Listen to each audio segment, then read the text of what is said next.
don't need to see it. I don't care about that. I just want to know if there's like a how much time should I like give for me to save? Like 10 seconds. 10 She's seconds gonna run per. on That yeah, that's fine. And then for the sponsor, same thing. Like Yeah, 10, 15 seconds. You heard that the whole 10, 15 seconds. You go to a sudden victory round, 90 second PPI, top line has to himself, bottom line doesn't have to survive. I'm not on camera, right? I'm not going to be on camera at all, right? Perfect. I don't. I'm all good. Well, I'll take commentating photos at any time, but I don't need to be on camera. Said fuck you, Chip. Said fuck you, Chip. Said fuck you. I did offer to him earlier.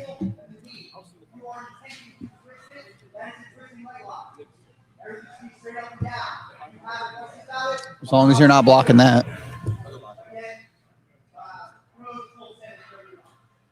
There is no jumping guard to get a jump. And if you jump, you have to have the idea of the tackle. Jumping to guillotine time and all that's fine. Not to run on your knees, anything like that. You can't.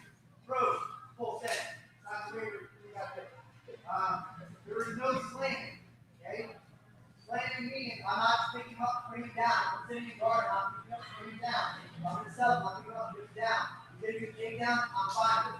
Control where we're coming from. Smoking on their head. Have the intention to score. Okay? As you can tell, there's no ball to play today. The yellow line is you're out of bounds. You are inbound to your fully out. So spectators, when you're on the mat, please get the area. If you're coming near you, back the ball up. So when you get like this, keep on going. And what I mean is, if I'm here, I'm bound. If you work all clearly out, then we're out.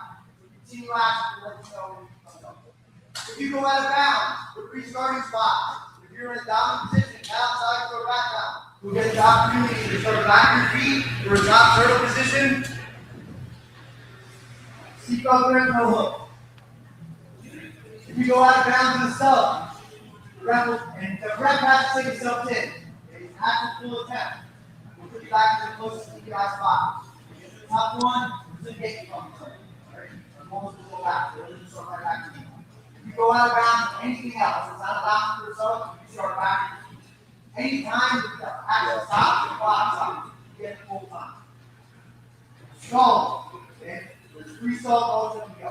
Okay? First one's the warning. Second one, the other opponent can start in the top turtle. Third one is DQ. That is a following round. You get hit regulation, you get hit again, the HCS, top guy, the 2 most ways to win that. Stall can be used for plenty of things. Okay. And full guard. You have 3 seconds All to right, go engage. for it. So if you full guard, you land on your back, let's stall. Action. Vice versa, someone full guard on me, I'm walking back, I don't want to engage, that's stall on you. If yourself in, you're clearly playing that actually is stall. If you do something that either myself or Giga doesn't like as a rep, you need it for a stall. We're just looking for action the entire time, keeping everybody safe with no issues going on.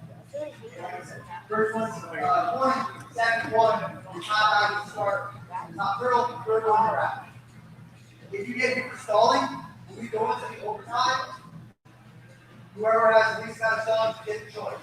If there gets no stalling, we have a disc, black, one side, blue on the other, flip it, and get the choice. Any questions about individual bouts before I go into the team duel format? Okay. Team duel, okay? We have the matches already set. Each team's getting 2 matches today. Semifinals, and then third and first. If you win the team duel today, you secure yourself a spot. Now, before later in the year. If you take second to fourth, you'll be in a point battle the rest of the year. Find out where you get in the playoffs. If you get in the duel, you'll flip coin. Winning team will get to choose. They want to send out first or second. If you send out first or second, wait for the match. It'll be like the rest of the duel. So if you choose to send out first, you send out, the other team can send out whatever they want. You go back and forth each match before you decide to go. If you get a southern regulation, it's 3 points, southern overtime is 2, any other way is 1. This is not a quintet. So if you win, you're not taking, you get out, you got to go. That is the strategy. I got it. No slacking, though. Good contact, rest is fine. Not yet. Cade, when he's done, I'm have to make an announcement. So.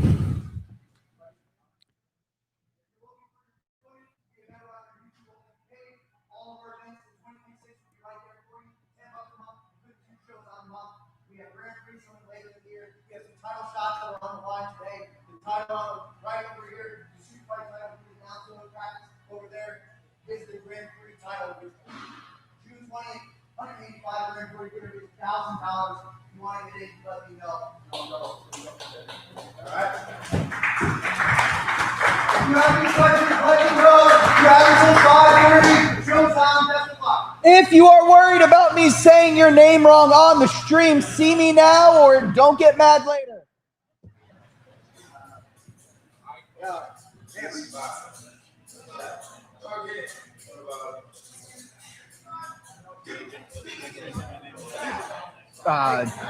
Go over there. Where are we? Black Hole's team. Black Hole team. Which name? Joe Abel? like you're able to A-B-L-E. Like Cain and Abel? Yes, sir. Perfect. Thank you very much.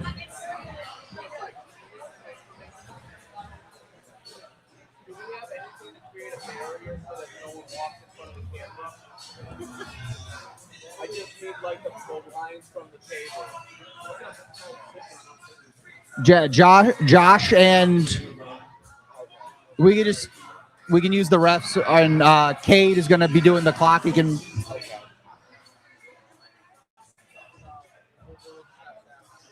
When not reffing, if you can be a part of the effort to not get people to go in front of the camera on this side, like walking here. When not reffing. And then I'm going to tell Cade and Josh. Sounds good. We should have said that during the rules. Yeah. Yeah. You should have. Yeah. It was brought up after, so. Exactly. He brought it up after. That was smart. I think we did that.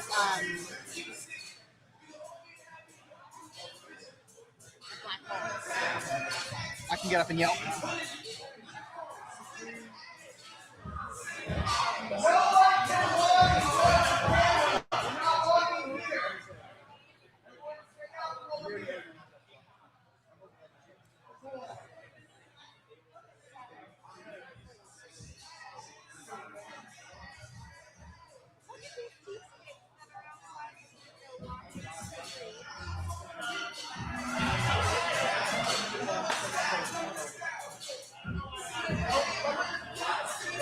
Hey, Cade.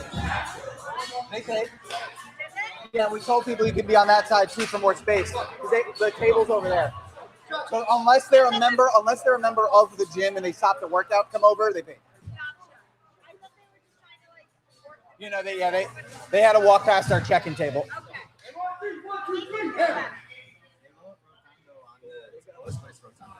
Where are we? Rotunda? Rotunda, yeah.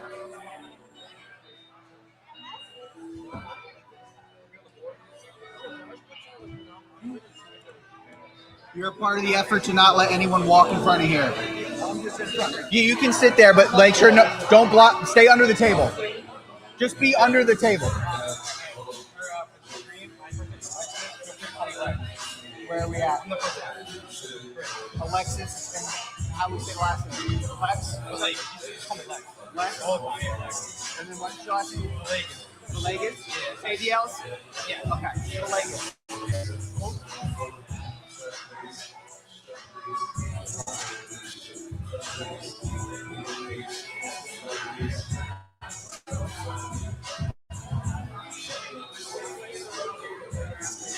Chris Rotunda, Lex Villegas. What? They're just rotating. Okay, one more TV. I'll be right back.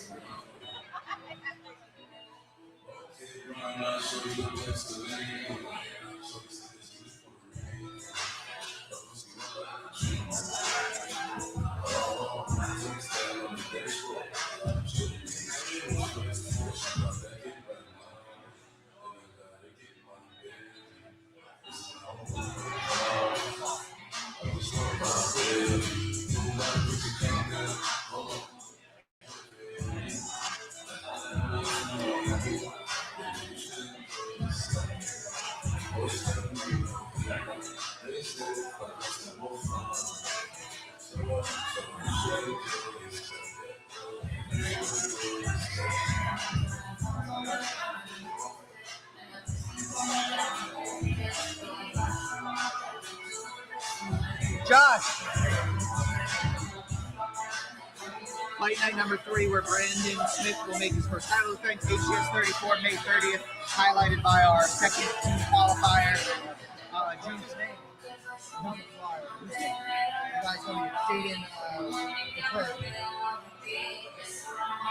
Jaden who?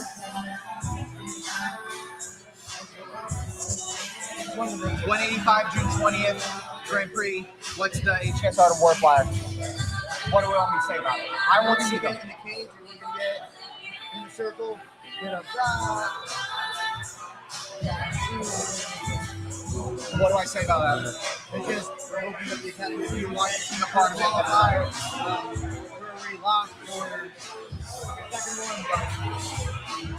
Message up some more. And Team Duels flyer 1 is this. Jaden what?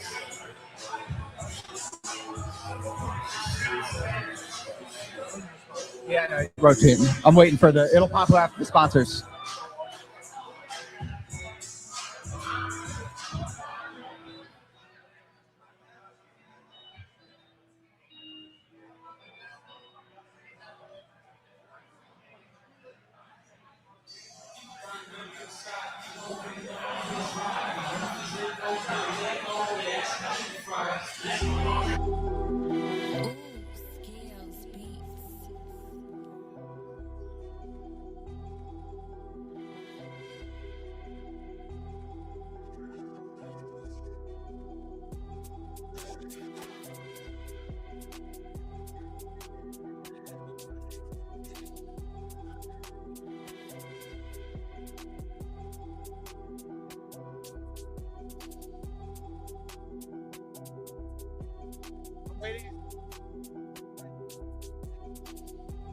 I'm waiting for the fight night.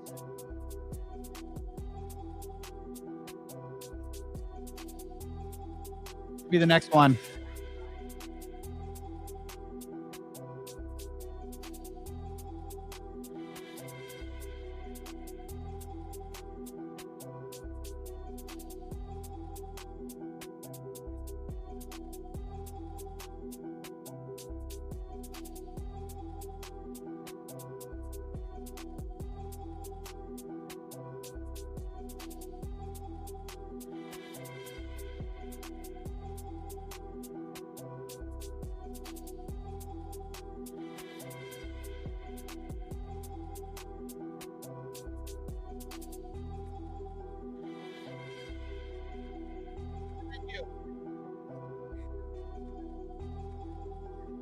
Yeah, there's.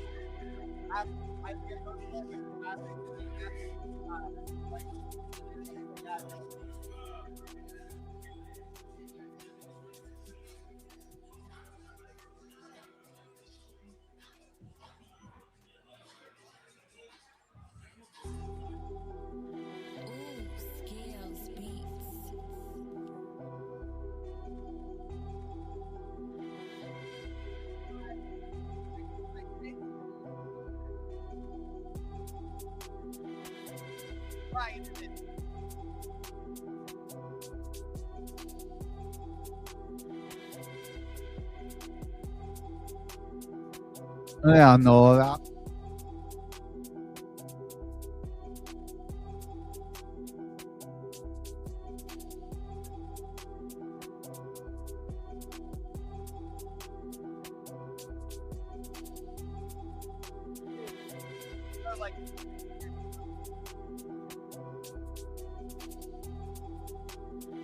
Yeah, but like when there's like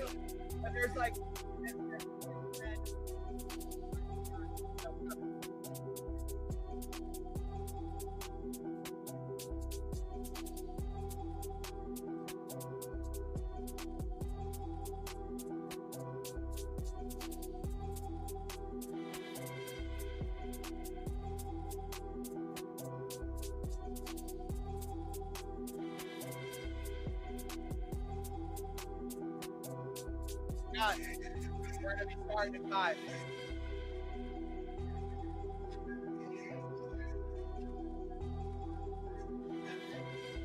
Yeah, I'll point it at you.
the sports at this.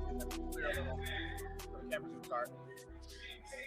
They just Ooh, Scales Beats.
The team wins are always fun.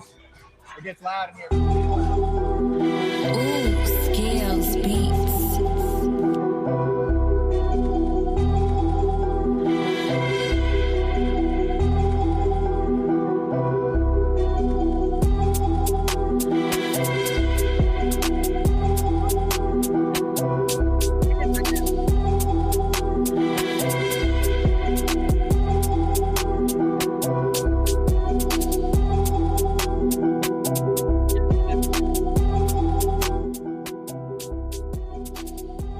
You're on camera right now.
Clear the nuts! Clear the nuts! Do not walk in front of the camera. Forehead all in the camera. Clear the mat! Ooh, Scales Beats. You're sitting in the middle of it. Thank you.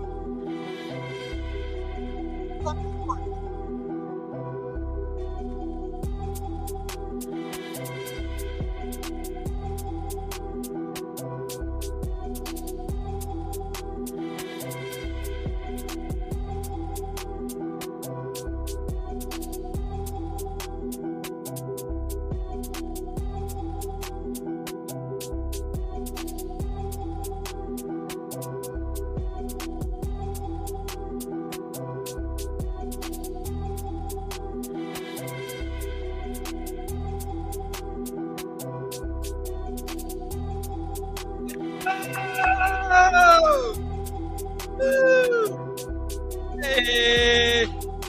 Jiu-jitsu, baby!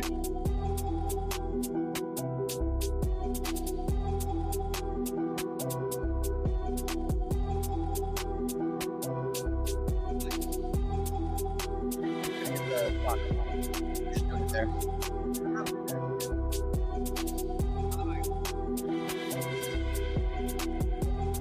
it's too late at this point.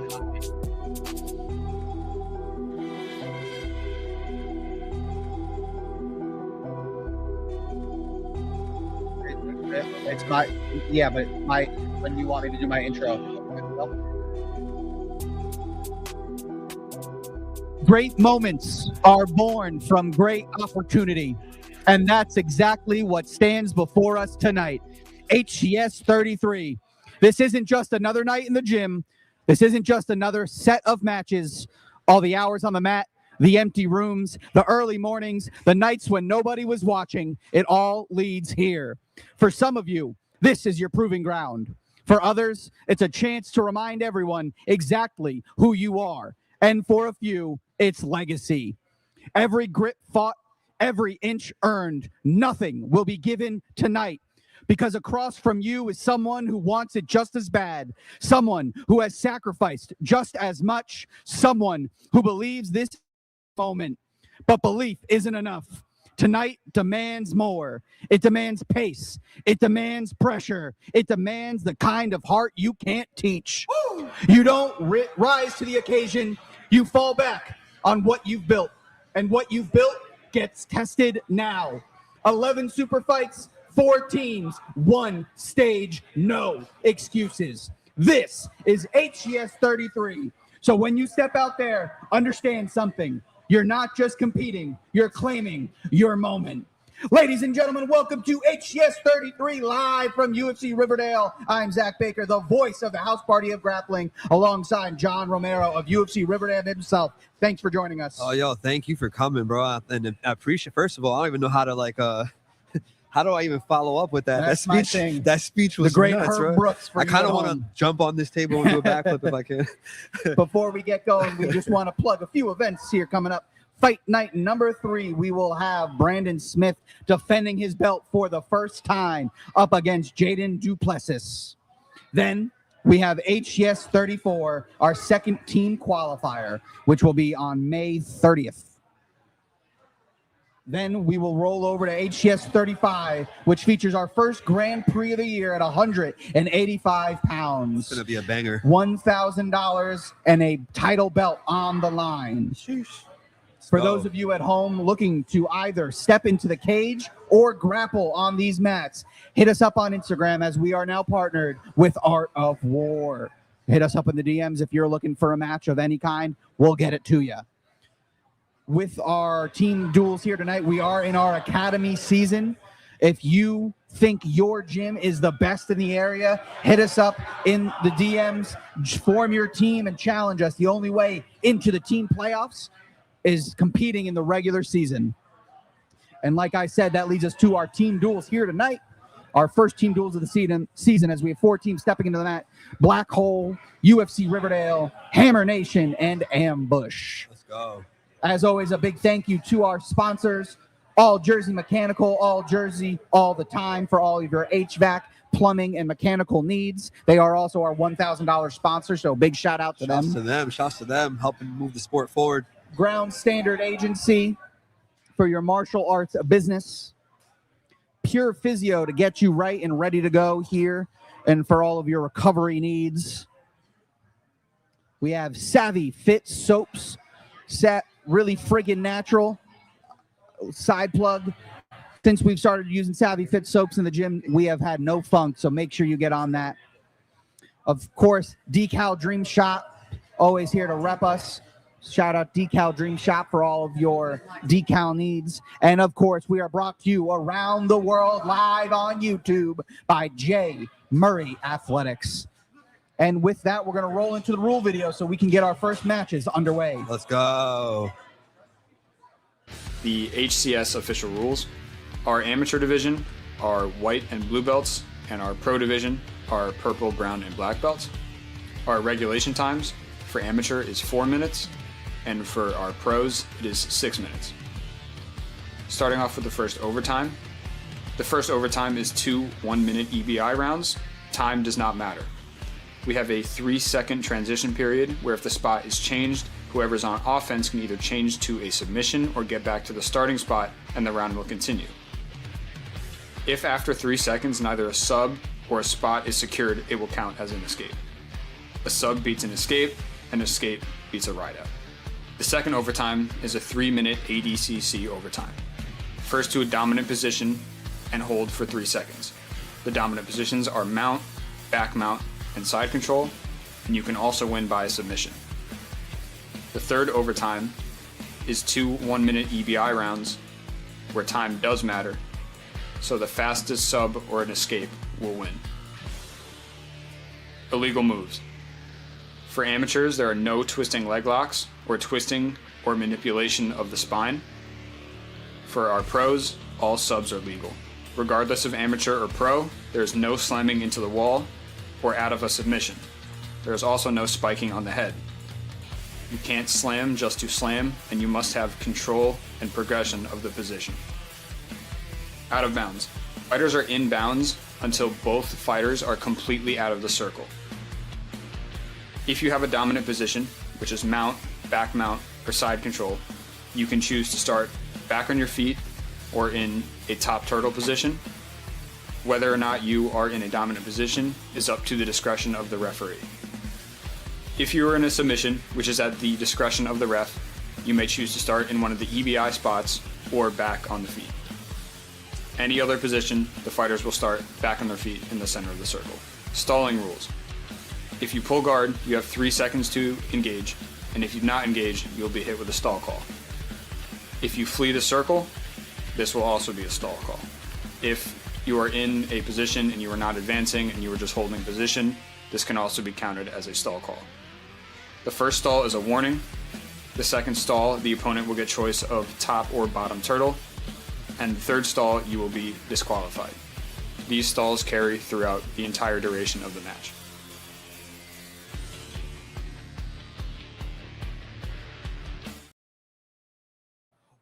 Welcome back to HCS 33.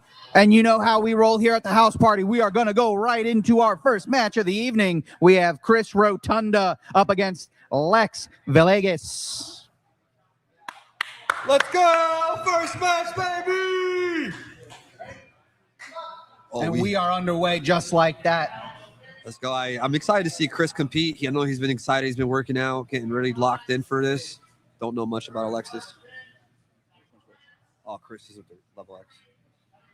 Chris Rotunda in the light blue as he gets launched by Lex in the black and blue. Yeah, I mean, like I said, I don't really know much about Lex, but that was a fire lat drop.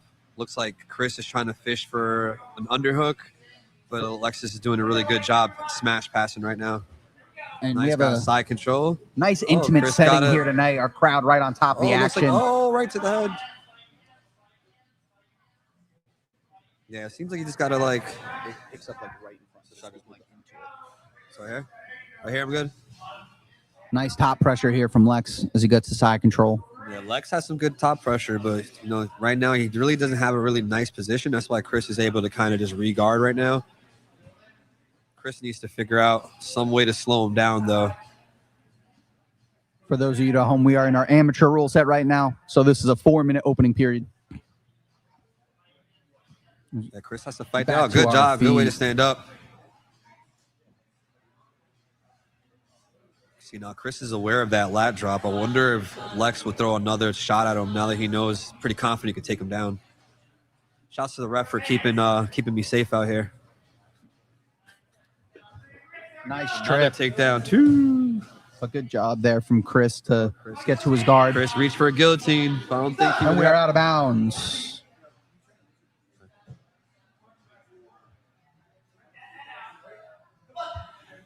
Back to the action. Chris is standing too straight up. If you're going against a wrestler, you're going to have to try to be a little lower than that. Chris fighting out of Bergen County Jiu-Jitsu. His head coach is Sean Yadi Marco. Don't know who Alex's coach is. I don't have that information, unfortunately. As a competitor yourself, what is an environment like this where it is so intimate, the crowd's right on top of you? How does that change the adrenaline you might feel when you're competing? That's a really good question. I always said some of the smaller events usually get my heart racing a little bit more than the bigger ones. I fought from anywhere from big to small, but the smaller ones always seem to get me for whatever reason. And I think it's because exactly what you said. That's really intimate. It feels personal. There's nowhere to hide in here. Nowhere to hide, exactly. Look, you even got people outside the gym who are just stopped working out just to watch. So, you know. And we're back underway. We're starting here in the Chris got EBI it rules tight. because we Chris went got out it with the tight. submission in. What Chris needs to do is keep that chest to back, keep following him.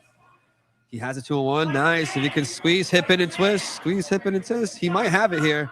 That looks deep. He might have it. Oh, good fight. Good fight there from defense. Lex. Way to get out of that dangerous position from Lex. Good defense. Chris might And be back caught off to our guard. feet. Yeah, that looked deep. I think we were a second away there from a tap. Yeah, I thought he had it. Like I said, Alex's offense is when on his feet is pretty good.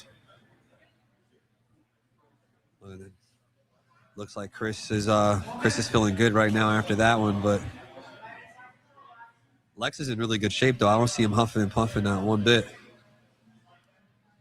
Yeah, it seems every time we get back to our feet, Chris lets out like one nice big deep breath, but Lex, I haven't even seen anything that's interesting, and we're out of bounds.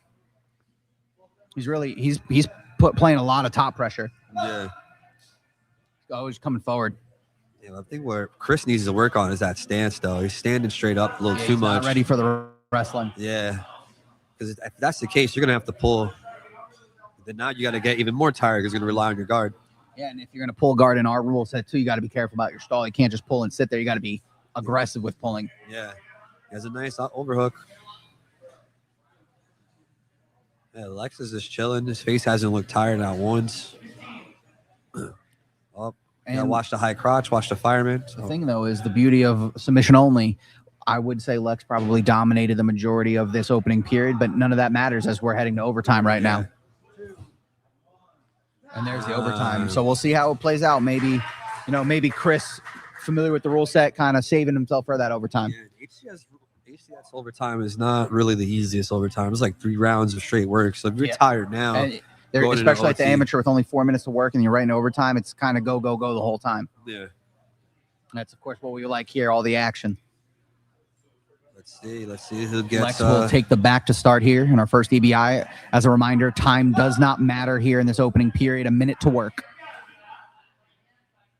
And a quick escape there from Chris. Good quick escape from Chris. Now, if Chris finishes him, it's over. It's over. If Chris rides him out, it's over. If Chris finishes him, it's over. Lex has to escape to continue. Chris has to feel good going into this because he did have a tight rear naked Yes, he earlier, did. but again, He has a he minute looks to a get little out. tired. His chin's not even connected to his shoulder. Yep, exactly what Already happened loose. last time. It's loose. Chris got a nice body He's triangle looking to- though. He just looking has to to stay readjust. connected. If he stays Back connected, on our feet. and he is out. And there's the escape. And He will just now- stood up. Yep. Jiu-jitsu isn't real, people. And listen, that's Derek Lewis's advice, right? Yeah. That's his defense for grappling in the UFC. He just says, I'm just going to stand up.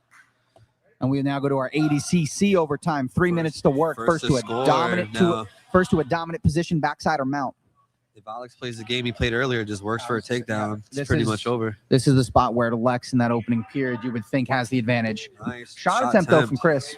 See, the tough thing with that is like if you're not creating the right angle, And we are out of bounds. if you're not creating the right angle and you're just lunging for a shot, the guy's just gonna Yep. just sprawl right on top of you. You gotta create some sort of angle, maybe head snap, play with the hands a bit. I do like Chris trying to change up what Lex has seen so far. The submission was in there, so it does set him up very nicely. He just has to get his hooks adjusted, and he will be in the dominant position. You do have to hold it for 3 seconds, but Chris is going to have to move quick, which we've seen him do in this position already, so maybe he can. Yeah, and get out. But there's got to be urgency here from Chris. Maybe falling into some sort of offense, not just escaping. You already proved you can get out. Look, he's gonna get out again. And there it is. That was a tap? No, the dominant position for 3 seconds. Oh, okay. Yeah, he went out with the submission out of bounds, so he got the setup in the EBI.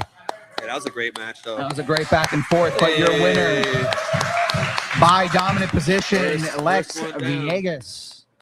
Nice showing there from Lex as he takes the This belt one's gonna back. be hard for me to commentate. I like both these guys. These are my buddies. I went against Sam actually. And with that, we will move right along to our second match. We have Samuel Fernandez versus Joseph Kovacs.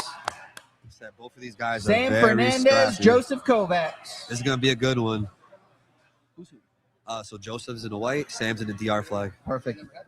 We have Joseph in the all That white was a good match. versus Samuel Fernandez and repping the Dominican Republic rash guard. Santo Domingo. But yeah, that last one is the first time we've seen that in the ADCC overtime where they go out of bounds with the submission in. So then we have to start in the EBI, which puts you in that dominant position right away. Yeah. So it was very interesting to see that play out there. And that's what Lex gets for being aggressive, not just settling for position. But we are underway here. Joe Front is head. tough. So is Sam. This is going to be a scrap. Scrap Watch. for sure. You can see it right away. So Joseph's one of my old sparring buddies, and Sam, we went against each other at Jiu-Jitsu World League. He gave me a pretty hard match. Joe definitely looks like he has a bit of a size advantage. Yeah, I'm surprised he made this weight, man. Yeah. I told him the other day, I'm like, damn, boy, you look good. And he certainly bulked up from weigh-ins yesterday, it seems. But great Watch this. scramble there He from does Sam. this cool arm lock. Watch. He's giving him the arm. He's going to kind of bait it. It's like a weird buggy, but it's not. Watch. He's setting it up. Got to be careful staying in bounds. And we roll out. Told you. Oh, I thought he caught it already. Yeah, Joe does this thing where he sets up this weird arm bar. It looks like a buggy. And kind of in that position, you probably feel safer if you're Sam, but you're in danger. Yeah, exactly. Nice. Jumps right on the guillotine. Does he have it? Seems like his hips too much on the mat, so I don't think he can hip in properly. But he has that other leg hipped in. He's a strong kid. Nice. Tell you, Sam is a scrapper. First of all, look at that mustache. You got to be a tough son of a bee to have that mustache. I always appreciate when people put a little personality into their rash guards and what they wear here. See, Joe's really dangerous right here in this position, but Sam showing his experience, getting out of that good defense. As a reminder, at the amateur level, no twisting leg locks. Look, he's going to set up the look at his arm. Look at his left arm, right? He's going to put it in between his legs. He's going to hip into it. And we'll see if Samuel can respond, as this is the second time he's seen it now. Exactly. Look, he's almost there. Now it's over. Oh, that's tight. Tap. Oh, no. Did he tap? I don't think so. There it is. Told you. It's caught me a few What times a with that. unique position there for Joseph Kovac as he drops the hammer. Winner by submission. Very crafty work by Joseph Kovacs. We call that an armbar? Of Joe. sorts? Joe, what do we call that? Joe. John, what are we calling that? Joe, what's that called? We're going to call it the JoJo trip lock. Got you, bro. Very unique position there. Man, 3 back-to-back scraps. We got Andrea coming in. She's another tough athlete out of Bergen County Jiu-Jitsu. But we'll keep it moving right along. Now we have our third match. Andrea Perez versus Elise Cantu. Andrea versus Elise. Yeah, I don't know much about Elise, but I've seen Andrea compete and train a bunch of times. She is tough also. Andrea in the all black, Elise in the all pink. It's cool. Like, you're starting to see like a big change in jiu-jitsu where it's like as soon as you get your blue belt, you just start getting as active. And I feel like ever since Andrea got her blue, she's been super active. No better way to get experience and get better at it than competing. Yeah, for sure. Nice trip from Elise. We saw Elise compete on our card a couple weeks ago. She looked very impressive going 2-0. So she's looking to keep that momentum going here. It's a nice trip.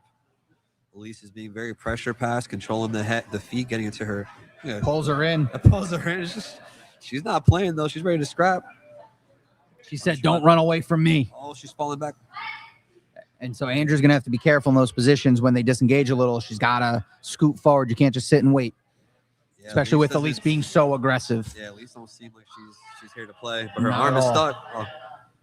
And we're out of bounds. Going to restart in the middle.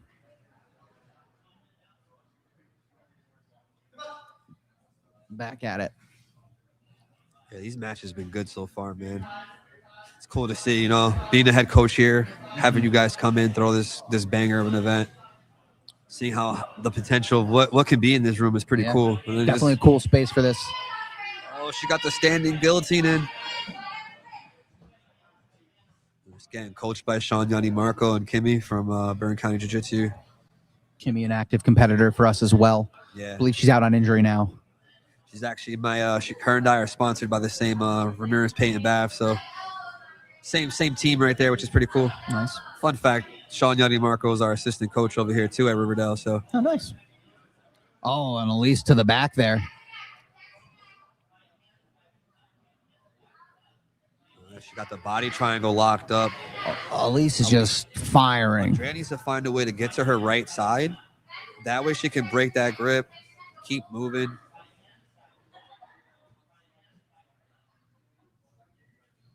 Elise doing a good job staying on top like glue.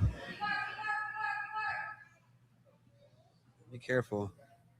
Thing with those Bergen athletes, they're really good at entering the legs from all these weird positions.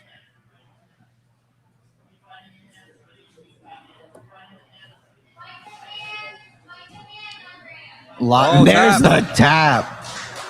Elise Cantu drops the hammer, winner by submission, and she keeps the good times rolling 3-0 inside the circle in the last 2 weeks. Start moving around. Jack, start moving around. That was some impressive work there by Elise that whole time. A lot of aggressive pressure, getting after it. Great to see there as she wins by submission. And we are going to move right along to our fourth and final Amy super fight of the evening. We have Johnny Fischer versus John Beck. Who's who? Who's who? They're both John. Who's who? Give me a last name. Johnny Fischer. All right, we're good. Damn. Johnny Fischer in the black and orange. I thought that one was John Beck in the black and blue. I'm sorry, but my boy in And the we are black underway. My boy in the black rash guard looked like a Fisher 100% in my mind. We got some big size here inside right the to circle. It looks like these big boys is moving. Johnny Fischer is an active competitor here. He's trying to do the Kosovo cradle. Shouts to my boy Anthony Gerjons. Team Bodegas out here. But John Fischer just too strong there. Fights his leg back There's out. only one Kosovo. He is not here today.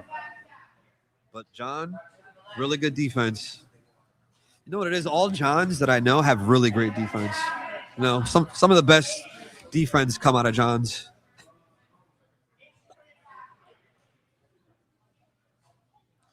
See, the cool thing is if you are going to pull guard, you do got to stay active, which John Square. I don't know which one's his last. That's John Beck on the bottom. John Beck. He seems to be super active, so he could get pull away with pulling guard. We're going to start using their last names only. Beck on bottom, Fischer on top. There you go. There you go.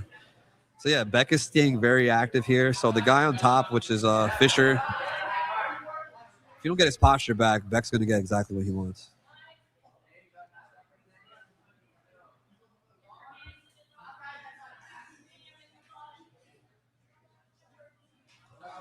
Right now, looks like Beck's still trying to control the posture, but Fischer seems very strong.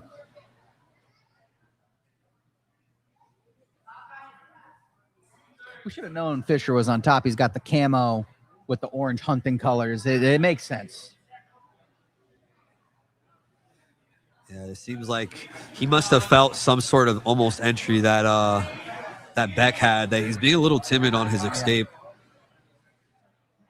Oh, he's gonna lock it up. He's creating the angle. Once he locks his legs and triangles it, and he grabs his arms, he can actually hit a Kosovo. But the thing with the defense on that, if you keep him in front of you, it's gonna be hard to lock up that cradle. And Fischer's doing a great job of keeping his position, staying straight on. But nice. Beck definitely the aggressor with the submissions.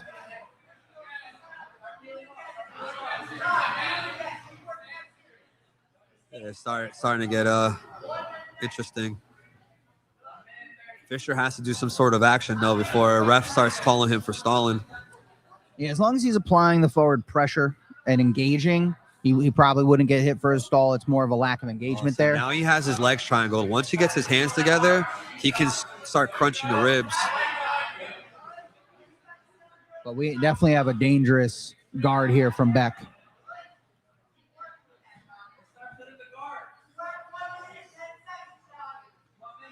Have a minute left here in the opening period.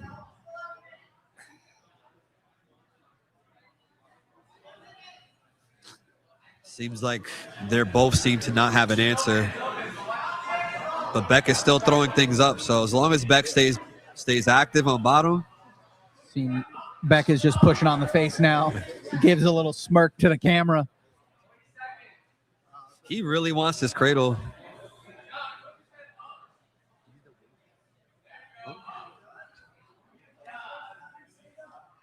Don't give him the wave. He doesn't even know.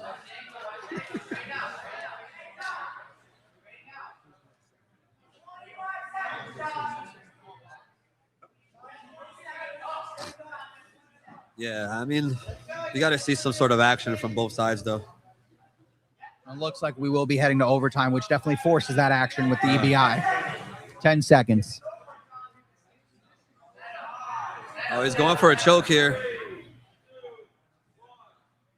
And we will head to overtime. I don't know what kind And of choke that was. we saw them in the same spot for pretty much all 4 minutes, so it's going to be interesting to see them in this EBI and see how it changes things. Yeah, I can only assume just by the size of these guys, they're going to take book bag. Yeah. I mean, backpack. Yep, back attacks here. Fischer will start on the back here in the first Hey, EBI. ref, thank you. Having them point facing this direction. Time does not matter. Underway, minute to work. Oh, That looks see tight. now Fischer's finally on offense, got in the position he wants. Tap. And there's the tap from Fischer. A great start for him in the first EBI. Now Beck is forced to get Beck a finish. has to get a If he submission doesn't to get a continue finish, it. it's over. If he does not finish him, we will have a winner. We're underway, minute to work. Body triangle right away. But Fischer Yeah, looking to I get his think- shoulders to the mat. I think where Beck messed up, he didn't stay back, chest to back. He didn't have chest, shoulder to the chin, He nothing. does have 3 seconds to readjust. And there's the escape This is by my cue. Johnny Fischer. And Johnny Fischer drops the hammer. Winner by submission. John, I'll see you back in the booth after the I'll be teams. right back. Let's go.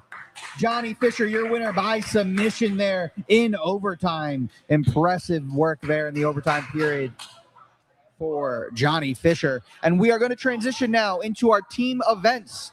Our opening round of our team matchups, we will have Black Hole versus UFC Riverdale. Black Hole will have Brendan Carroll, Rafael Listingi, Joe Abel, Isaac Matthews, and Jacob DeJesus. And for Team Riverdale, we will have David Nicho, Brian Pasquarello, Tyler Atenello, Jack McCaffrey, and Nick Clayton. As we get our team set up, ready for the coin flip, a reminder about our team rules.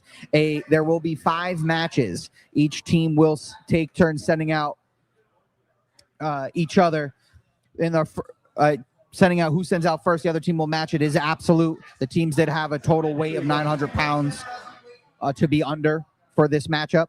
A submission in the first period would be 3 points. A submission in overtime would be 2 team points. And a win in overtime by decision would be 1 team point. Team with the most points at the end will win and advance to the final. The loser will head for 3rd place here today. And don't worry, just because you thought I was going to be alone here in the booth, I am not. Phil, welcome to the booth. Thank you. Thanks for having me. Very active HCS competitor. Yeah, I was almost saying UFC competitor. Yeah. HCS competitor. I wish. Vorback, right? Yes. Phil Vorback here. We got the toss. Black Hole won the toss, and they're going to send second.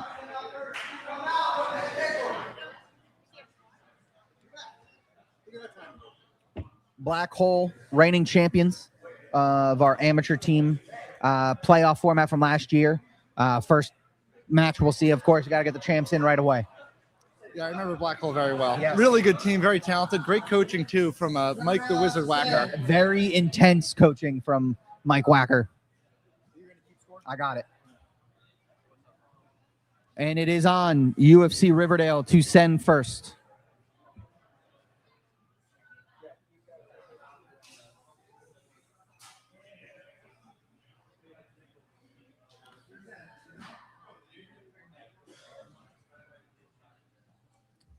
Hey, come check in. We have David Nicho for Riverdale and Brendan Carroll for Black Hole. That's the old high school wrestling style. They got to come Yes, check into the scores table. Absolutely. That's what it's all about here at the house party of grappling. We love our wrestling format. Brendan Carroll, as always, comes out aggressive, looking for his shots. Nicho with the size advantage. Nicho weighed in at 192. Brendan Carroll weighed in at 155, but no matter as he gives him a nice toss here. Beautiful ankle pick. But Nicho aggressive from his guard on bottom here. And we go out of bounds. No submission was in there, so we'll start back on our feet. So Brendan Carroll comes out really aggressive, but he has about a 40-pound disadvantage here. I like the aggressiveness, though. Yeah. Put the bigger guy in his heels, tire him out. And if this is a guy we know that Black Hole really trusts, he's one of their go-to guys, so they're saying we'll give up the size with him, so that way maybe we get that advantage back later on. Nicho, good job coming behind him, looking for a toss. Looking to slide his leg through there. This is still amateur rules here for the team duels. Our team duels will be amateur. Pro team duels later in the year. Nitro's going to want to collect that far shoulder on the left side or get his second hook in. Straight in. Yeah. And we're back to our feet here. Brandon Carroll cleaning out the eyeball.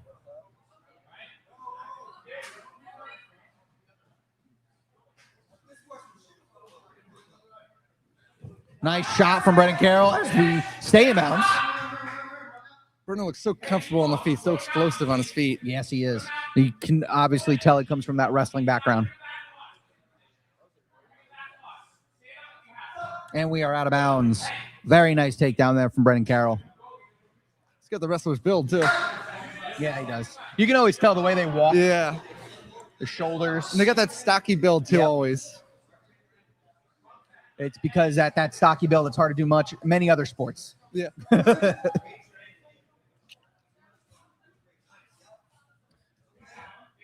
David went for a trip. Carroll picked that leg up. Nice, scrappy hand fighting on our feet.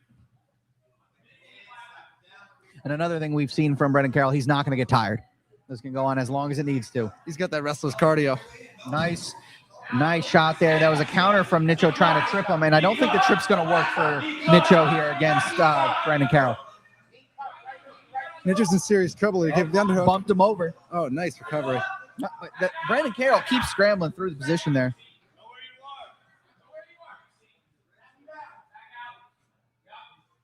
He's in on the leg, and we go out of bounds.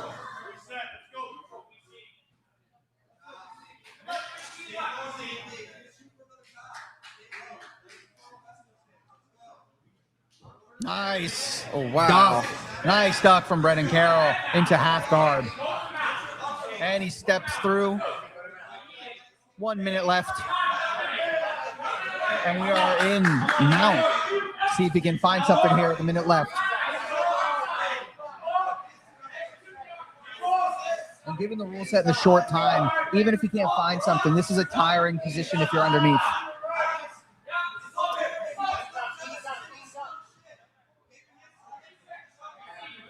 He's looking for the underhook. He's got it. Looking for the head and arm. Good defense there from David underneath. Mike's calling for the choke. Mike's calling for him to get the choke. And there's the tap. With short time on the clock, Brendan Carroll drops the hammer. And Mike Wagner's Black Hole is up 3-0.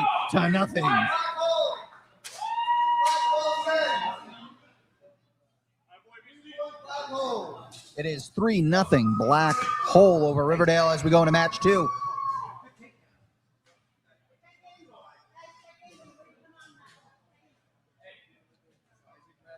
Isaac Matthews. We will have Isaac Matthews for Black Hole. Let's see, Riverdale sends.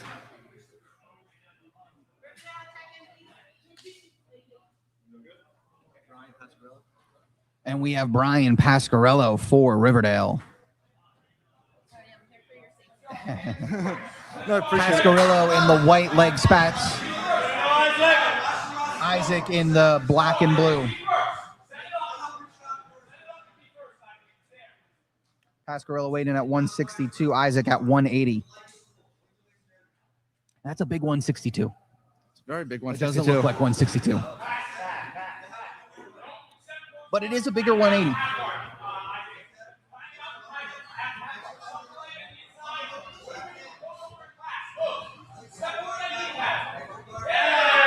Nice transition there from Matthews into side. And this is what we love about the team events. We're one match in and we're yelling. It's loud, intense.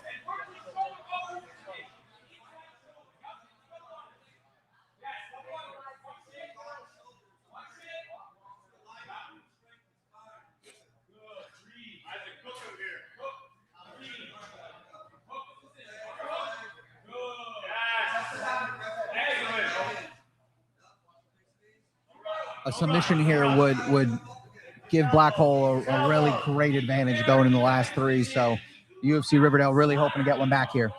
Only 2 matches in, and Black Hole's looking as dominant as they left off last season. Yes, they are.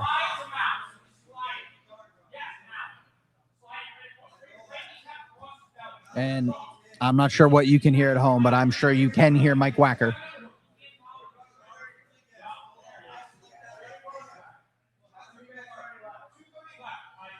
Mike's one of the most active coaches out there. Yep. I think he gets a bigger workout than his competitor is. Oh, yeah.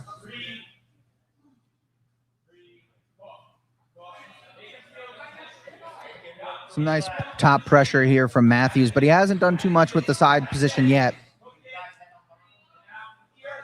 But he's just applying heavy, heavy pressure. Looking to slide over. Good bump there, but good control by Matthews. Almost a nice transition there for Brian. And this is where that, this is 20 pounds extra on top of you.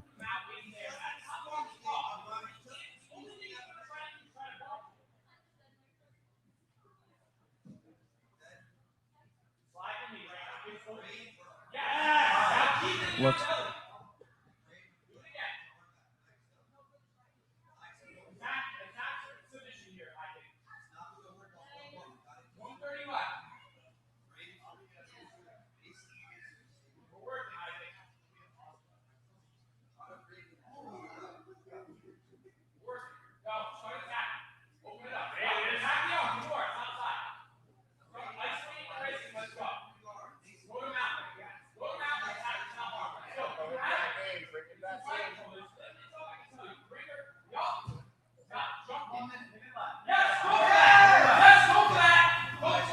Matthews has nonstop pressure on him. Yeah. It's definitely very tiring for Brian underneath here. He's doing a good job of not letting it progress too much further than the pressure.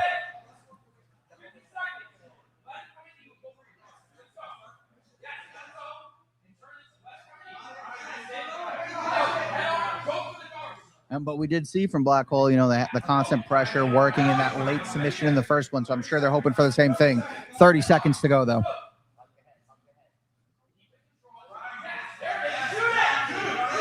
Looking for a head and north-south.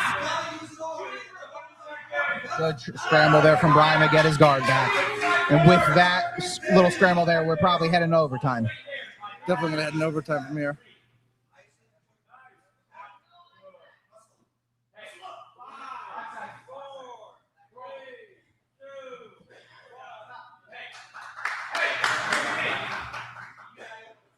And we are going to overtime here in our second team match. And we'll see how the EBI changes because we were, again, in one main position that whole time. So we'll see how going into our EBI setup is going to change things. Isaac chose his defense.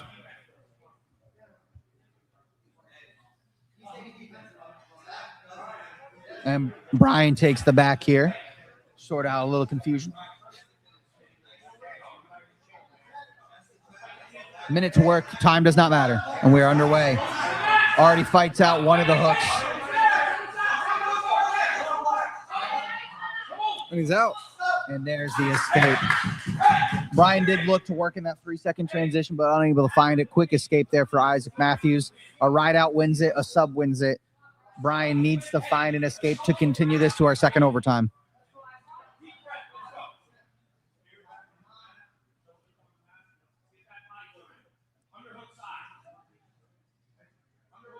And we're underway. Minute to work.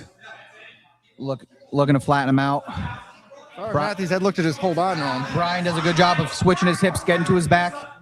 And there's the escape as we will head to our ADCCs. Nice job there, Brian, scrambling out of that position. ADCC overtime, 3 minutes to work. First to a dominant position. Backside or mount will win. We did see Isaac get to this position in the first. We'll see if he can get back there. And we're underway. Brian's going to have to change his approach a little bit here because he can't settle to be in that position this time. He's looking to be aggressive, but Isaac doing a great job holding center. A sloppy shot attempt. Nice sprawl from Matthews. He's looking to find that side. Brian's using his knee to stop it. Back to his knees. And, of course, the sub would always win it.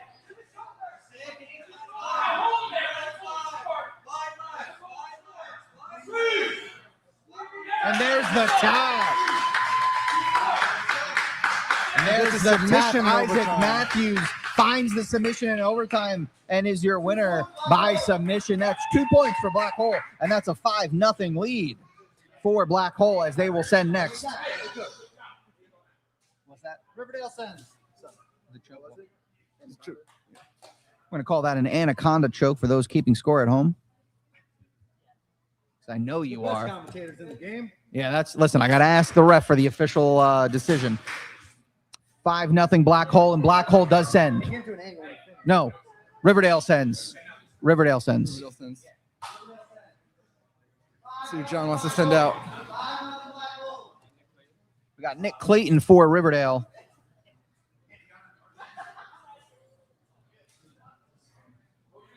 Nick Clayton.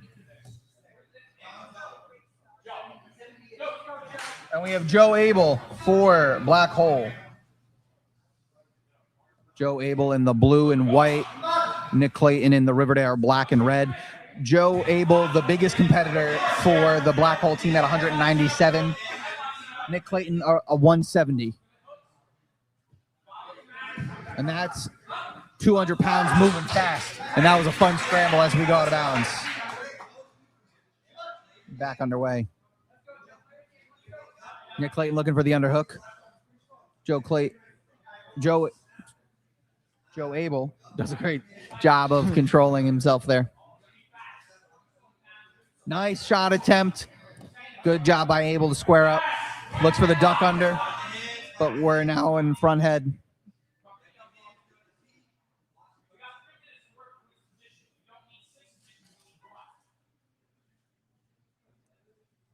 Abel's putting some great pressure on him. Yes, he is. With a bigger guy on top of you like that, it gets way more tiring. Yeah, we got about 25-pound difference here.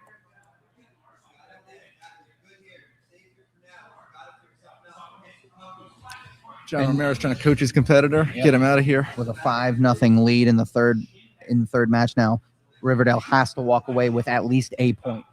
If they don't find a point here, at best it can be tied. But even if they know they're going to lose, they still got to try to win. So when it goes to the playoff period, Points for playoff criteria as well to qualify for that. The winner today will, the winner of the whole thing today will automatically qualify in the playoffs. Wacker being told to mind the parameters of the mat. Mike Wacker now in the other coach's corner, because why not? That's what we call passion. two of the most passionate coaches out there today, at least in New Jersey, and John Carlos Romero and Mike Wacker. Yes. Both a very active coach matchup. Both very active competitors in addition to Both coaching. of them arguably more in the circle than their competitors right now.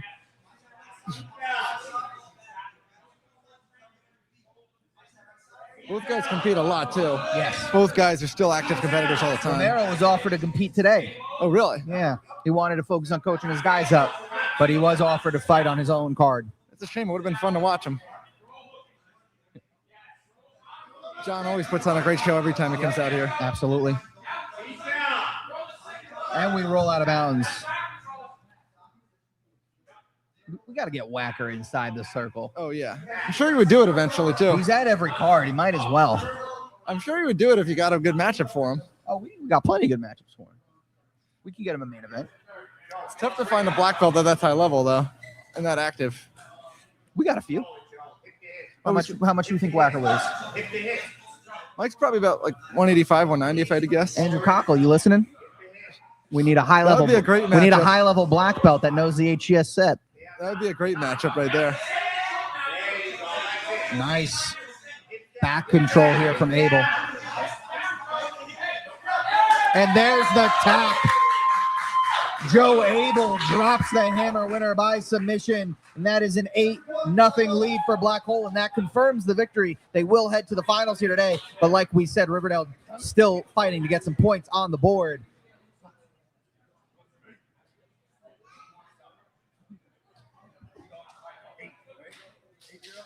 (8-0).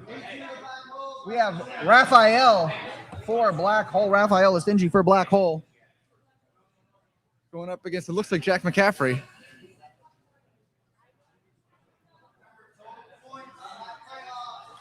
Oh, we had a fake out.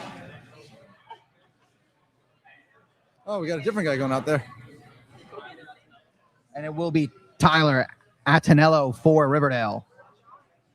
We had a fake out. We saw McCaffrey take off the USA Wrestling sweatshirt, and his coach said, "Get back here." And we're underway. Lestingi waiting at a 188 in the black and red. Tyler Antonello, 164 pounds in the black and white. Stingy already getting in on the leg. Lestingi is one of the most dangerous AMI competitors we have in HCS. Every time he's out there, it seems like he's attacking a sub from the moment the match starts to the moment it ends. I had a match against him. I know it all too well. Absolutely. He Raphael's a is tough kid. dangerous at all times. Great leg locker. That's his bread and butter, those leg locks. And at the AMI level, he's got to keep them straight, which makes it even more impressive that he finds them so often. And we roll out of bounds.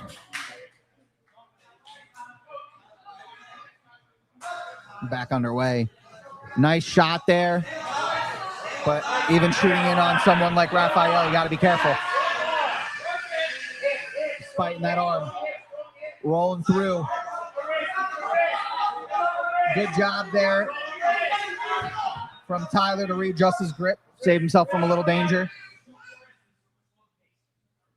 As someone who's competed against him, what is the key here when you're going against a guy who's so aggressive like this? Well, really, I think the big thing is try to slow the pace down, get to a good controlling position, and not put yourself in danger. Don't put your legs out there where you can grab him.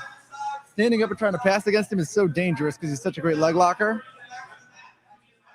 He looks to jump through. Raphael inverts himself, says that's fine with me too. It seems there's not a position he doesn't like. Oh, he's so comfortable turning in different spots in his guard and attacking the legs anywhere he is. He is a very dangerous blue belt. I'm excited to see him move up the ranks here. Oh, yeah, when he can heel hook, he's going to be a problem for a lot of people. He's already a problem for a lot of people. And you got to think it's soon. Someone with that type of skill that isn't going to be a blue belt much longer. You'd have to think. Sure. I would be surprised if he's on the Black Hole AMI team next year. Yeah, I would be too, honestly.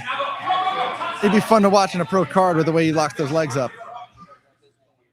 It would be interesting to see if he's even going to be able to be on the team for the playoffs. Whackers has definitely coached him well.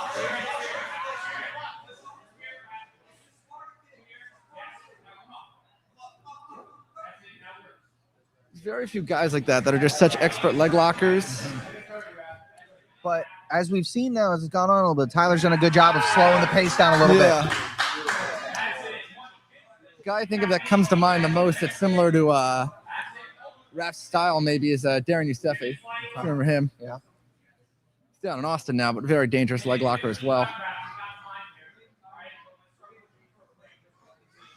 Same type of style and talent too, you know? Former sponsor. Oh, yeah.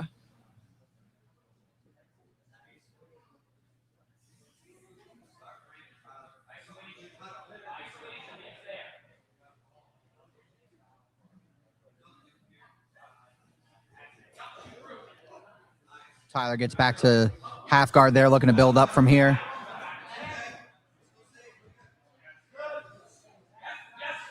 Raphael puts him back down.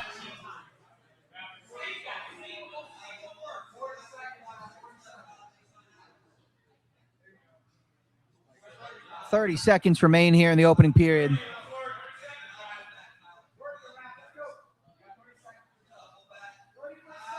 Oh, wow. Nice roll there Nice from Tyler. roll. Attacks the leg. But as we know with leg locks, if you attack a leg, it usually means your opponent can attack yours. Now they're in a leg lock shootout. See who goes first. Short They're in a leg time. lock shootout. It looked like he was about to tap. He didn't.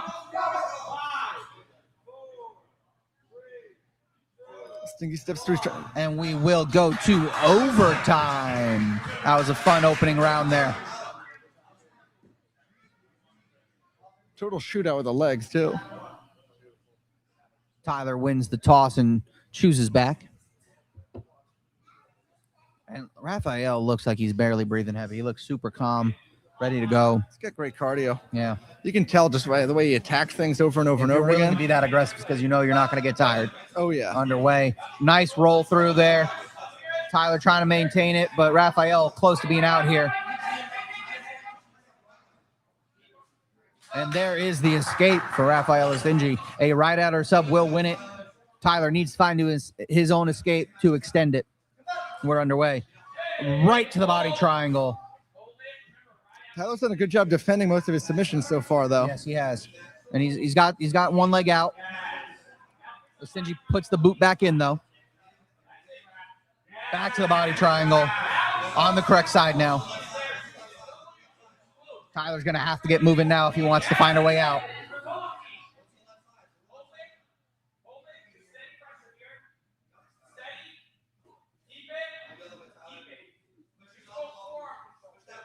Switches his body triangle. Great job adjusting side to side. I said Tyler's going to have to move quickly.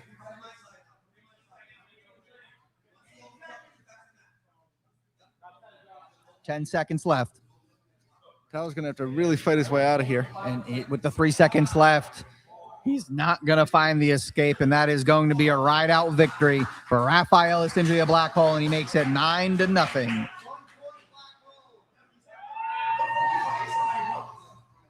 Nine nothing is your score for Black Hole over Riverdale as we head into our last matchup. It will be Jacob DeJesus for Black Hole.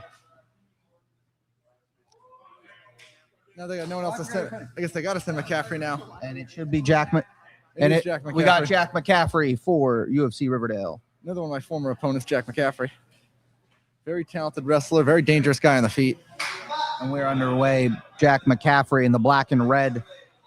Jacob DeJesus in the black and gray.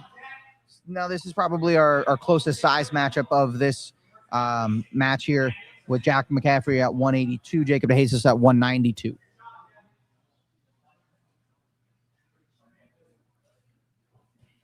McCaffrey was a college wrestler for Scranton. Very dangerous guy on the feet. DeJesus very aggressive to start here. McCaffrey looks for the lat drop. DeJesus does a good job to scramble as we go to the front head.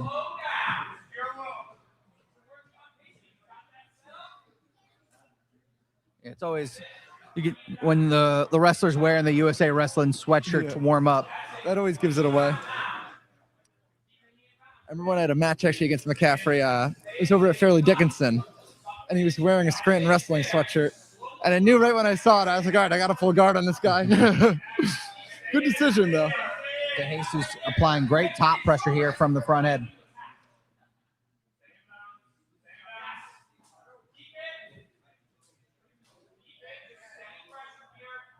As a wrestler, you got to think McCaffrey's comfortable in this position.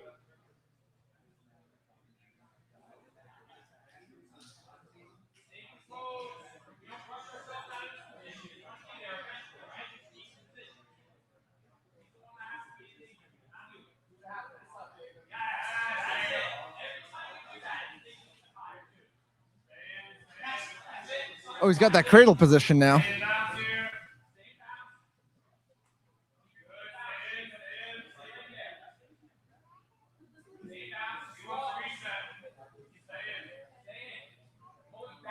McCaffrey's also an active MMA fighter.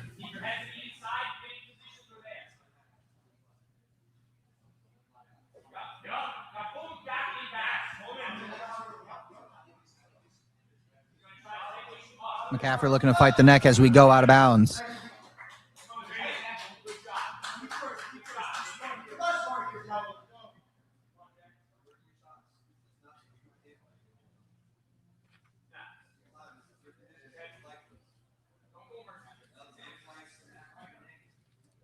John Romero imploring McCaffrey to be first now.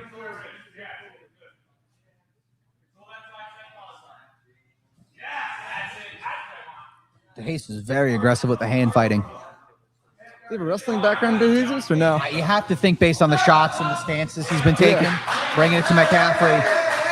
You got to think.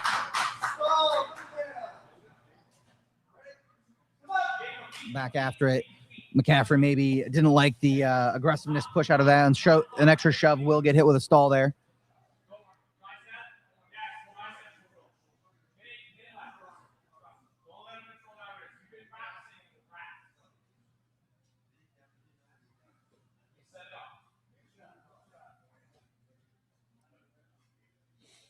Looks like a wrestling shootout almost. Yeah, I don't know it to be fact, but I have to assume DeJesus has a wrestling background. The shots have just been too clean. The stance.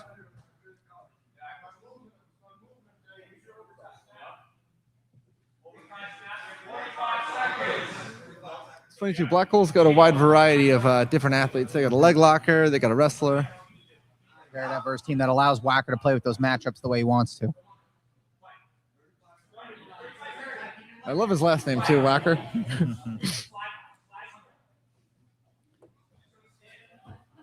Do you think when he submits people, he hits them with a "you've been whacked"? Yeah, right. I like his fight name though, the Wizard. Go out of bounds. Getting scrappy here. The one thing in common though amongst all the Black Hole guys that they come out aggressive at all times. Every one of them is aggressive. Wacker wants DeJesus to extend, but I don't think he's going to have enough time. He does not, as we will go to overtime.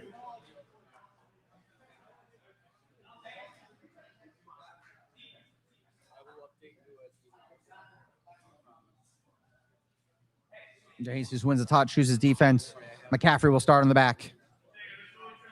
Nice collie on McCaffrey. He's got wrestler's cauliflower He's ear. got some thick cauliflower So ear you know he does MMA too. underway. It's always the MMA guys that have the worst cauliflower ear. Josh's ears are actually pretty good for a guy who did MMA. He wrestled through college, and he never got cauliflower ear that whole time. He didn't get it until he started fighting. He got it fixed right away, so his isn't bad.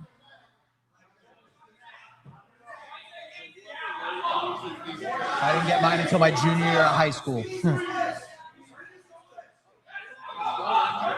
I didn't get mine. It's back to the mat.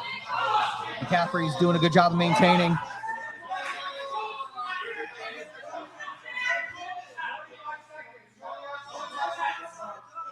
Good ride so far from McCaffrey. DeJesus is going to have to get busy. Still in control.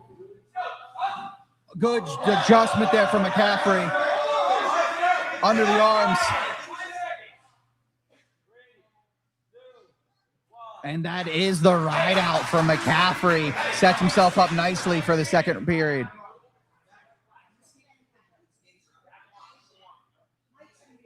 DeJesus chooses the back. A ride out extended to our second overtime. An escape would be the win for McCaffrey. A sub, as always, does win it for anybody.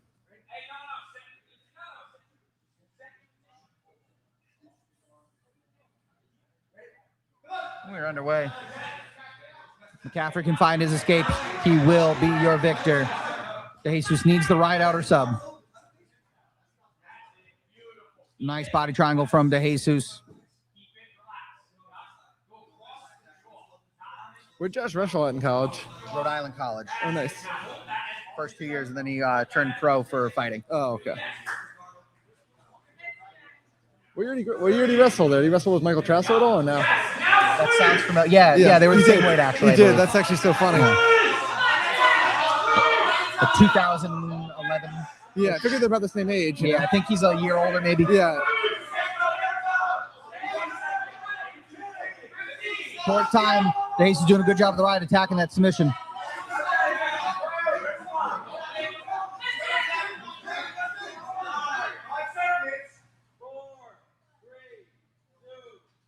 And that is the ride out as we will go to the ADCC overtime. First to a dominant position will win backside or mount. Of course, submission always wins. And we are underway. It's funny, Mike Trasso actually had a seminar with, the guy's name was Nick Logan, another one of their teammates. He's a captain apparently, but I'm sure Josh knows him. I'm sure Josh does.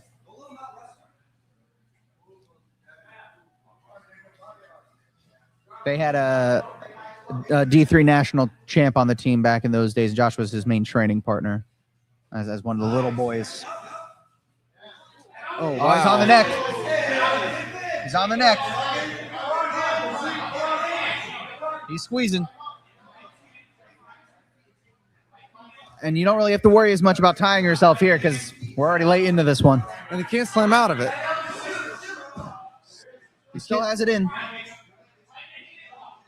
And De Jesus finds the escape. They're still in guard, though, so they keep going.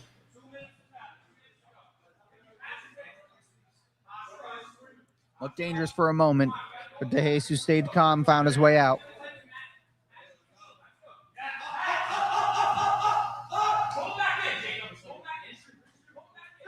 And we go out of bounds.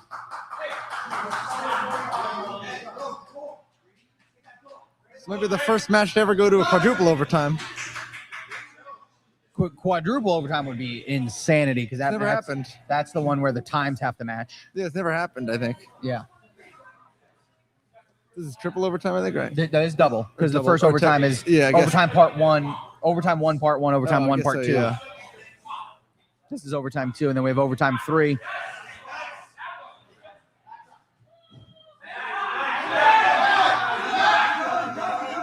And we roll out of bounds.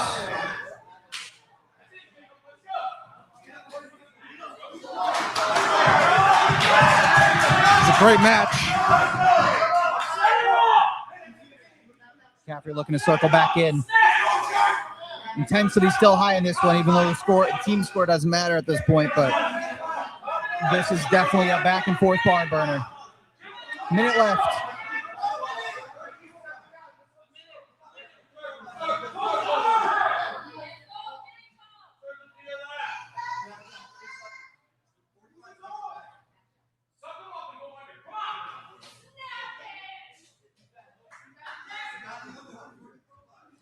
Shot attempt from De Jesus.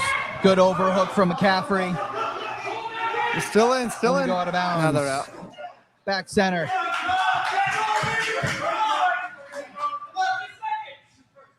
30 seconds here.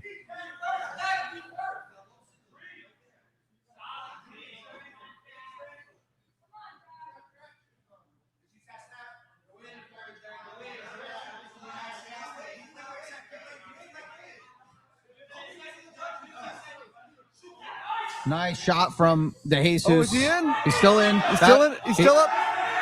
And we go out of bounds. Oh, wow. Also would have had a clear dominant position there anyway. Yeah, that's true. Not a I lot keep of thinking space of an NCAA wrestling style when they go to overtime.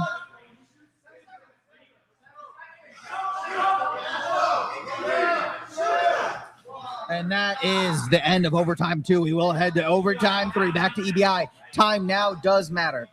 Faster escape would win. Faster sub would win. Double ride out would send us to our first overtime 4. Has that ever happened before? We've never gone to EBI. We've never gone to overtime 4. We have it in place if we need it, but never happened.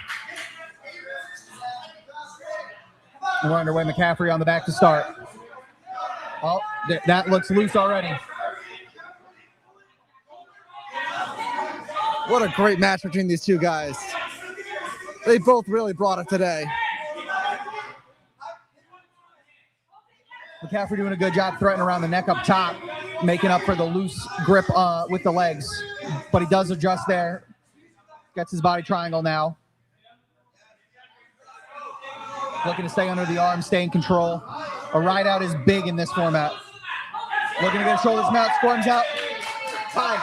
What's the time? 24 left. 36-second ride there. 36 seconds. That means he's got 36 seconds to beat. McCaffrey's going to have to escape in 36 seconds or less if he wants the win.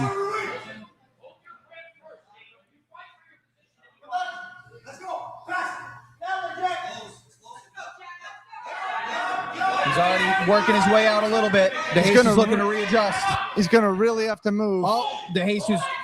Good adjustment by De Jesus there to get back control here.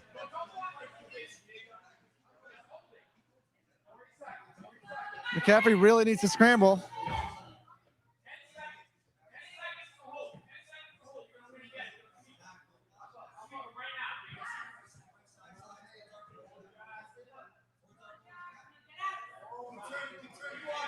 And that is the ride out for De Jesus. Your winner by decision, and that is a 10-0 victory for Black Hole. The returning champs make a statement early. 10-0 Black Hole over Riverdale. They will be in the finals here today against Great the sweep winner for Black of Hole. Hammer and Ambush. Great sweep. They kept the intensity the whole time.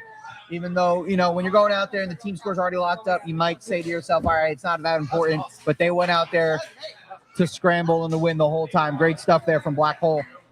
Riverdale's going to look to bounce back in that third place matchup, get some points, get a victory, help with their playoff chances later on. What would you say your favorite matchup there was? I gotta say the last one, McCaffrey and DeJesus, they really Two brought bulls it. just going after each Those other. guys really brought little it. chippy, Oh yeah, little aggressive, whatever, getting after it nonetheless. that's what we want to see, though. We want to see an aggressive match. Absolutely. And our next matchup, we will have your host team, Hammer Nation, host of HCS, not host of Here Today. Yes, I do. And they will be up against Ambush. We're going to get our coin toss and our handshake in here. What's funny is that the host of both the event and the host of the promotion are both here. Absolutely. Usually the host of the event's always there, as we'll get them their team, but HCS got to compete somewhere, right? HCS does have 7 guys on the roster here today. Only 5 will compete, so it gives them a little flexibility there of who to send out. Ambush has their 5.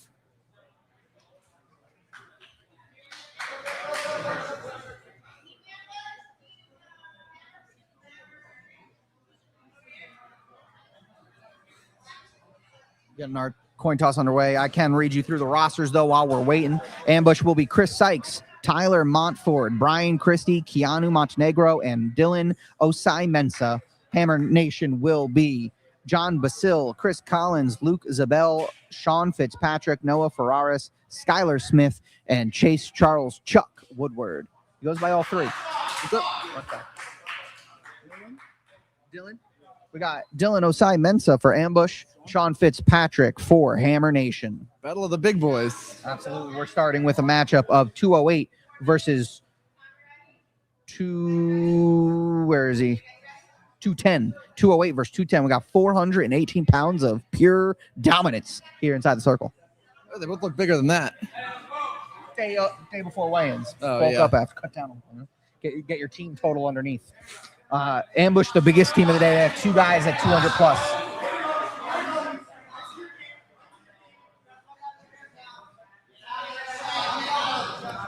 Dylan in the all black for Ambush, Fitzpatrick in the navy and black for Hammer Nation. And don't worry, we have the loud coach trend continuing as Josh is in the corner for HCS. Don't know who's coaching, honestly, for Ambush.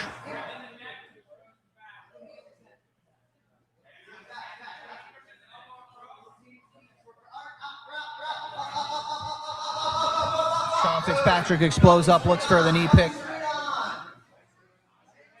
Dylan doing a good job of maintaining center.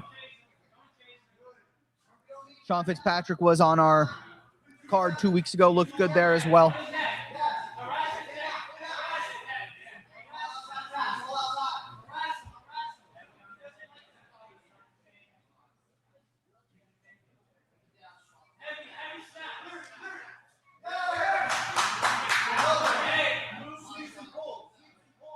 Nice shot attempt, but good job of squaring his hips by Dylan. That was a very clean shot attempt from Fitzpatrick, but better defense from Dylan. Nice army crawl there. Oh man, that was tough to watch. Not gonna lie to you. They got a great team, though. Thank you. They're really young. They got a good. And that was the returning champs too. So Yeah. Like my guys are very. Yeah. They're just. yeah, On exactly. our Yeah. feet. Their second comp. I think Seems both are interested in maintaining neutral position here. Neither one wanting to pull guard. I mean, they're young. Also, you're like young to coaching too. You know what I mean? You're mostly a competitor for it. So And their first sub overall. and they're also that's also the returning team champs too. That's what I'm saying. Mensa with a nice takedown, but a good roll and scramble from Fitzpatrick. We go to bounds. Hold down for this one and then. Oh, you can take it over. No. Oh wait, he's doing team. Chris Sykes employing for the back, but we were definitely not in a dominant position on the way out there as we start again neutral. Oh yeah, so I have one more. And then, yeah, I'm gonna show you. Okay, yeah. Because I go again at 8. I guess. Okay, so whenever you're done, you can take it back in. Let me know when you need to go. Just come back after the duels are done. Yeah, after mine. Yeah.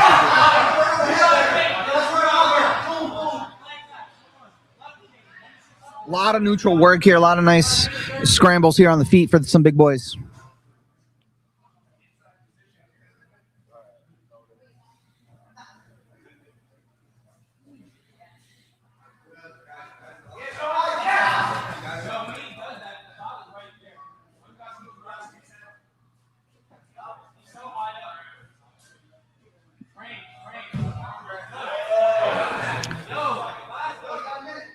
Dylan fires back with a little shot fake of his own on Fitzpatrick. Fitzpatrick, nice sweep single, but again, Dylan does a great job of maintaining center there.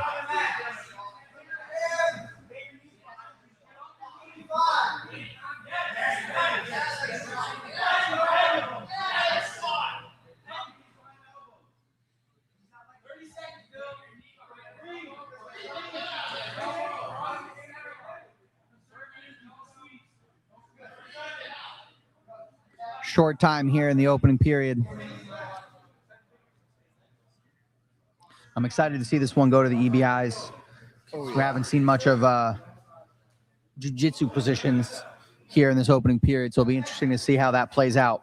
These two big boys have just wrestled the whole time. As I say that, Dylan says, let me throw something out here at the last second. But that is time, and we will go to overtime.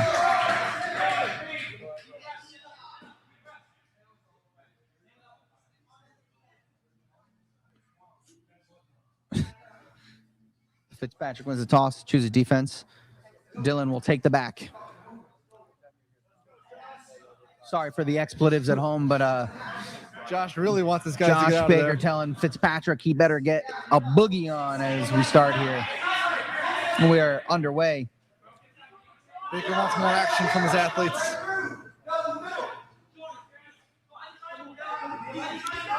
Dylan's feet are crossed. Sean is looking to step over. Some heavy pressure from Dylan. He's underneath you. He's underneath you. Yes, keep swimming in. Swim in. Swim in. Keep swimming.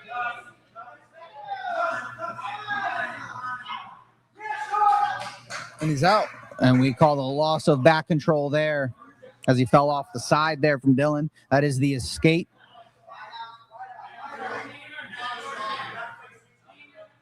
For Sean Fitzpatrick, and he chooses the back himself. A ride out would win it. Dylan will need an escape.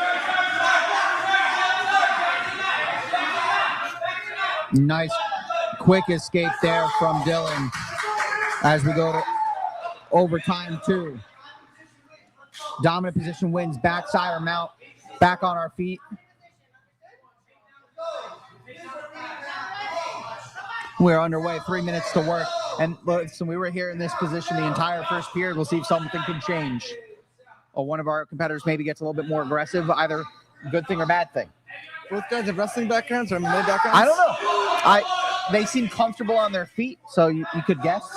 I think Fitzpatrick does. Not sure about Dylan's background, but they both seem very comfortable and neutral. What I wonder is how comfortable this guy's playing guard. You know, if you can make Nice transition there. He needs to get both hooks, and he does. That is a dominant position for Dylan Osai Mensah, and that is a 1-point victory for Ambush as they take the 1-0 victory over Hammer.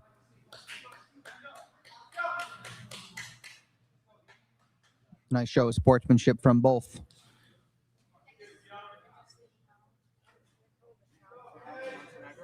Montenegro.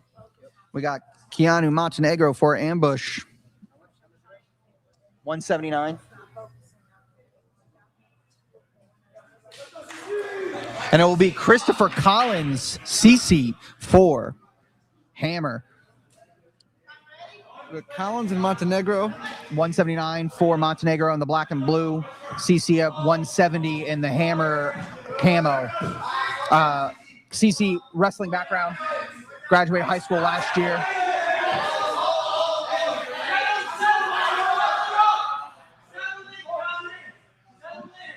Nice throw from that scramble for Keanu. CC attacking the legs. CC doing a good job of transitioning around.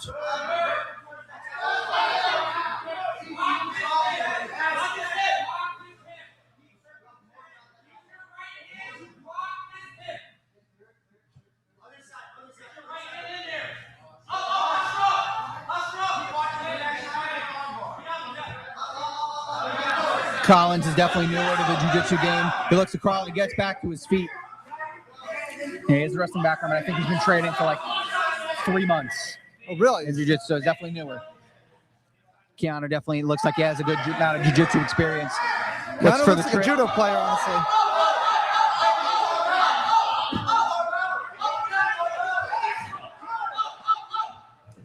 Nice trip there by CC as we're out of bounds.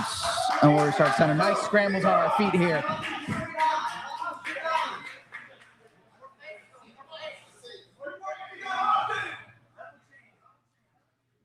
Montenegro looks a lot like a judo player with these throws. Absolutely.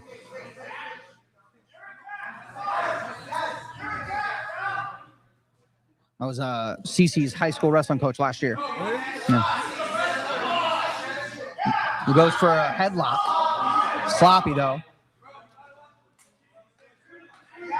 With a name like Keanu, you wonder if his parents watch a lot of John Wick movies, you know?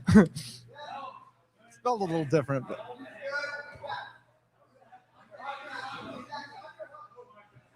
Keanu does like those trip attempts. CC does feel them coming now, though. You can see him adjusting a little bit.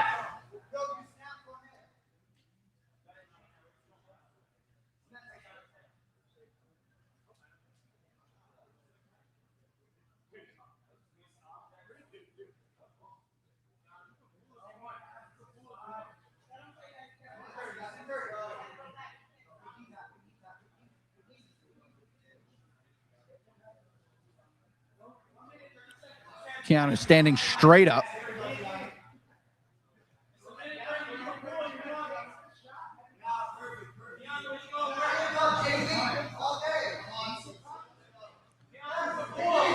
I will say, one thing CC does love is when a guy starts getting a little bit cocky with him. If you start pushing him, CC will get aggressive. That might be good or bad, but he will get aggressive. He just took a great shot on him. He did. He's in a great position now. Montenegro is in trouble. And he does have his hooks in for the back. And they do go out in a dominant position. Dominant position, we will have a choice here of top turtle.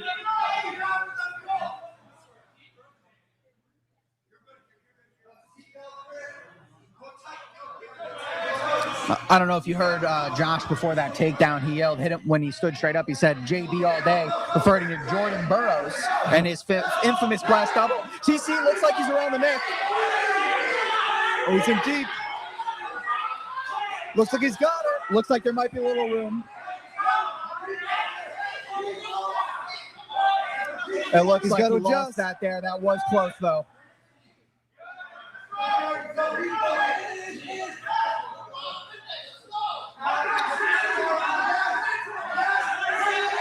And that looks tighter. That was a nice adjustment. Keanu does a good job of fighting out of it, though. And there's a lot of pressure here from CC on top. Keanu looking to isolate that arm. CC looks to fight the grip.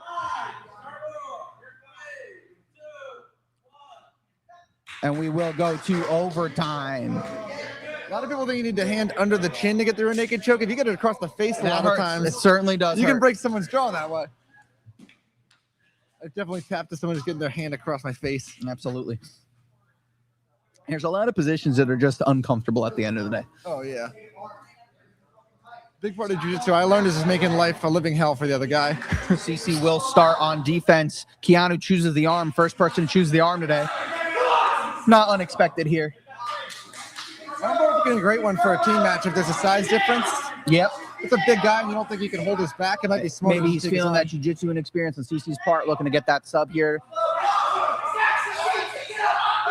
Collins needs to stack immediately. Breaks the grip.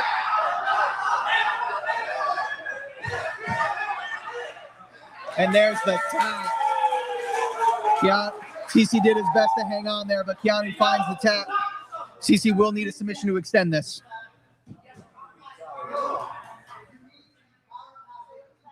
Keanu did a good job of backheeling there. CC will take the back. He needs a submission here in order to extend this. And if he can find a way to extend it, you would think he might have the advantage in that ADCC. He's deep!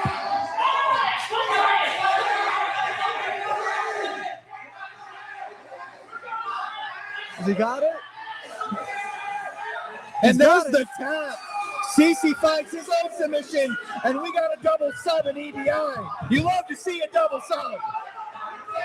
And it's getting fiery in the building as well, as we will go do ADCC.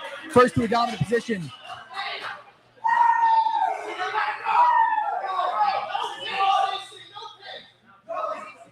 And we are underway. First to a dominant position will win. Keanu looks a little bit tired here. CC in on a shot, outside single. That's one up. Keanu does a good job of scrambling. We're inside though. Oh, Josh is fired up. And there's the dominant position. Josh is fired up. CC, your winner by dominant submission, and he ties it up 1-1. Hammer versus Ambush, and we're getting fiery here.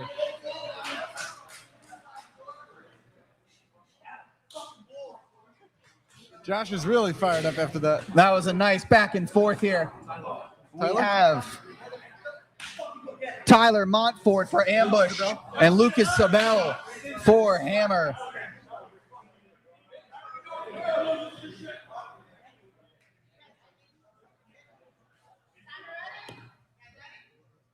And we are underway. Zabel in the Hammer, black and gold. Montfort in the black and we'll call that a tan rash guard, a cream maybe. This is like a team rash guard going on. Yes, Zabel is in the black and gold for the Hammer Challenge Series. Zabel, second place in our Ironman just 2 weeks ago. He looked impressive as well.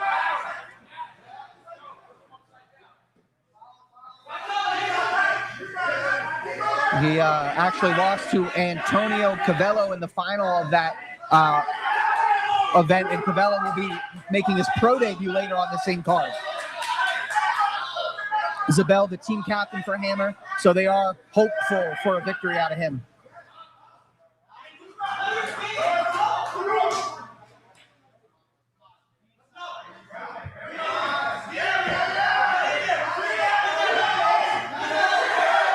Zabel looking to clear the legs. Tyler does a good job bumping and finding his positioning.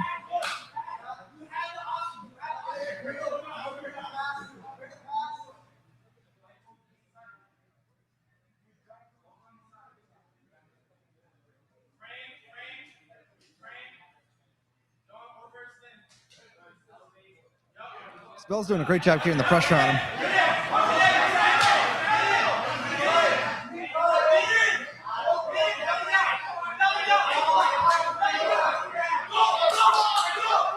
Tyler's in on a sub. He's got to be careful, no twisting. And we got double legs. We don't look like shootout here. It looks like Luke Zabel's is maybe tighter.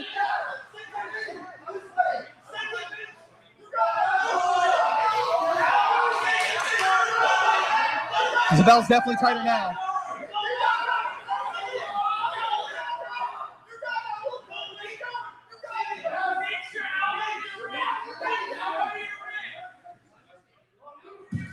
Oh, And there's the tap.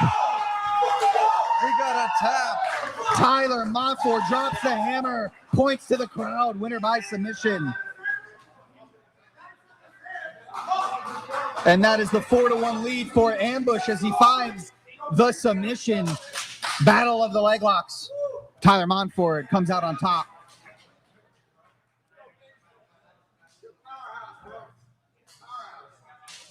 Looks like Chris Sykes coming out now. We got Someone else. Chuck Woodward. Ryan Christick. We're good. We got Woodward for Hammer versus Brian Christie for Ambush. And we are underway. Christie, decorated high school wrestler out of St. Joe's Montville, I believe. Could be Metuchen. Sorry if I got that the wrong. former governor, right? I don't think so. I was going to say, is his dad's name Chris? I believe his dad's here, and I did not see Chris Christie today, so I don't think so.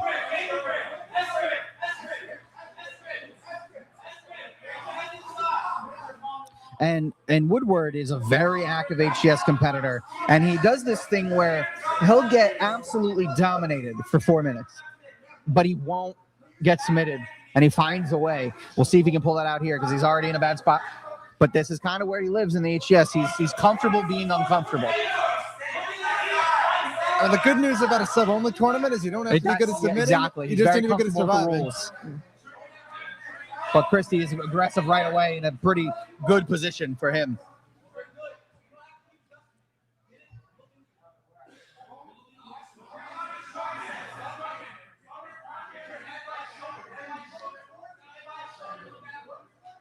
That was an impressive finish in the previous one there for Tyler Montford, as it looked like he was starting to lose his leg lock a little bit there, and he was able to find a way to find that finish. Big 3 points there for Ambush.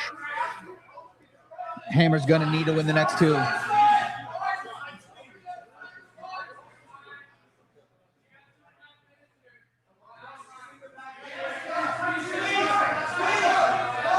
Chuck looking to bump. Christie on the back now. Chuck, when he competed 2 weeks ago, did go to sleep. Did he really? He did go to sleep in his when he was in HCS 2 weeks ago. Got up and he competed 2 more times that day. Oh, wow. He's got the heart of a champion.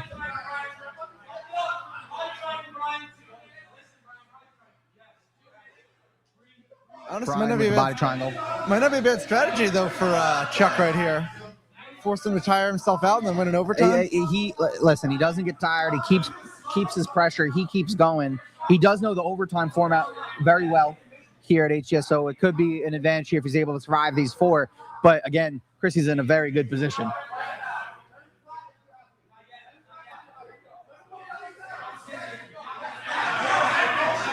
Christie's got him flattened out.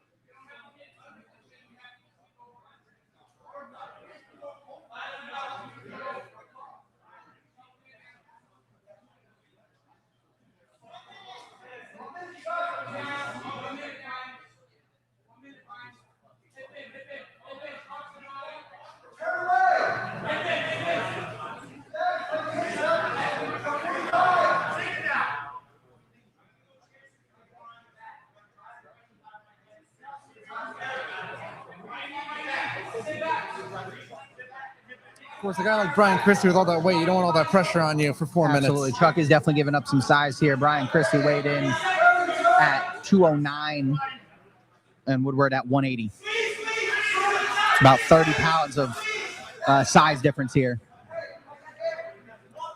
But listen, as I said from the beginning of this, it's going to look like Woodward's getting his butt kicked for 4 minutes. But he finds a way to survive, it seems. As we have a short time here in the first period. I'm used to calling it a period. I guess it's a round here. Wrestling would be a period. And that is overtime.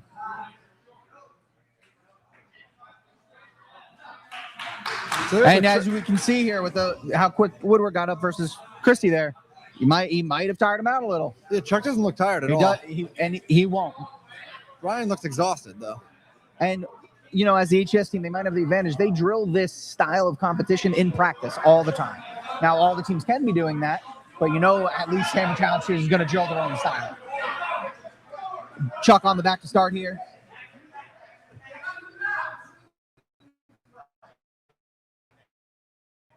And Chuck flattens him out.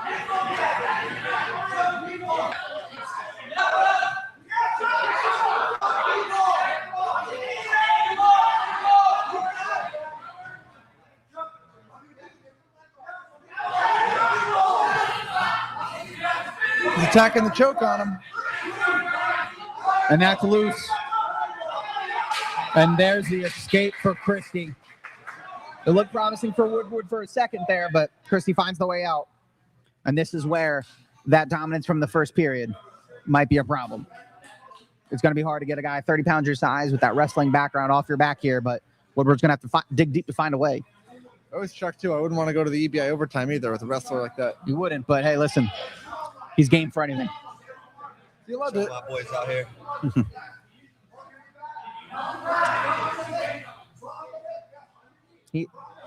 The legs of Christie are a little loose here on the hooks. are you allowed to pull guard in the ABI or the ADCC overtime? As long as you're going forward and not stalling Okay, with yeah. it. But you can pull guard, which might be a good strategy for him if we get there. Well, because ADCC. But that looks typically- deep. Usually, I'm saying usually the points code of ADCC, you get hit with a negative if you do pull guard. Yeah, we wouldn't have that here. As long as you're moving forward, you won't get hit with a stall. Yeah. So you can pull guard, but you got to be aggressive. Or pull guard and attack immediately or something. Yeah, like that. as long as you're moving forward with your guard pull. Yeah.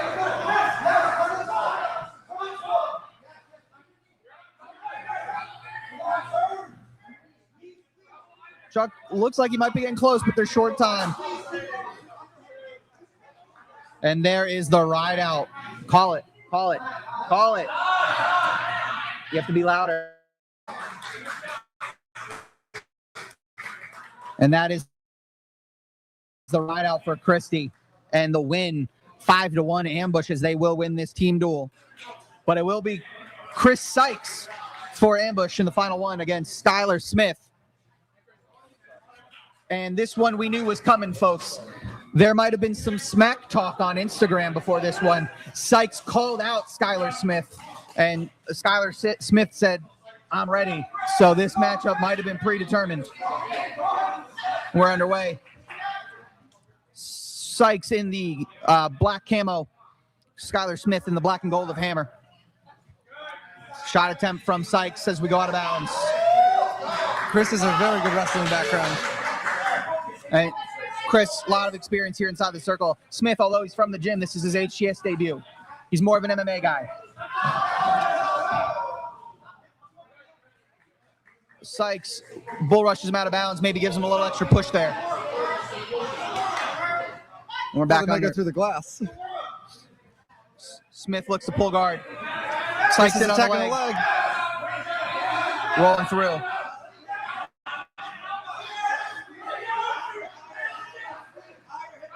We roll out of bounds. Sykes not happy that he didn't get that sub there. Back after it. Very fast pace to start here.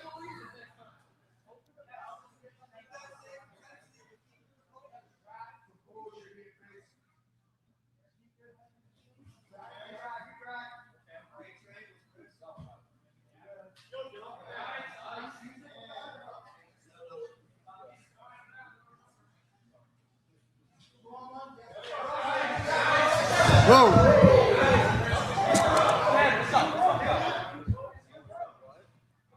Sykes throws Smith into the table, and Sykes looking to bully here still.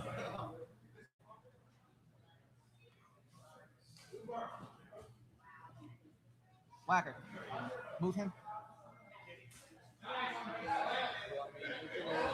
Just not inside the lines here.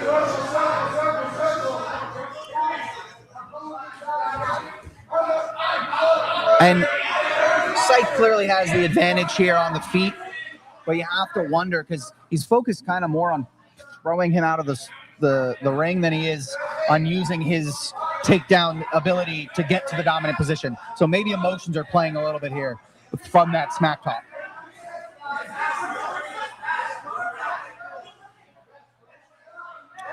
Attacking the leg once again.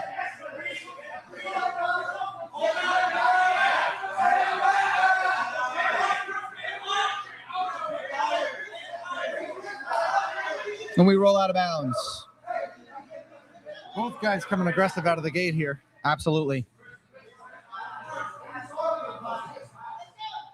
We're underway.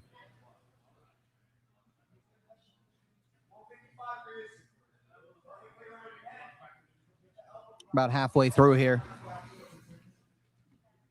Very, very action-packed opening period as Smith pulled guard. Nice guard pull, too. Yeah, caught Sykes leaning forward a little bit, being a little heavy. But Sykes tacking down at the ankles again.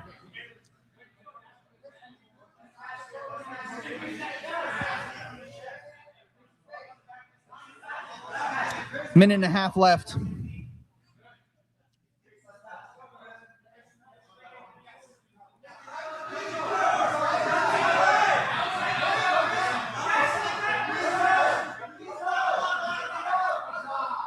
Smith rolls out of the leg lock there.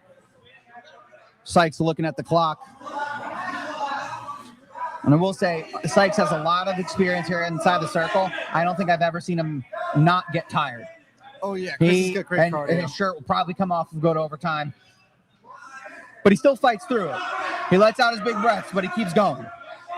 He's in on the ankle, leg again.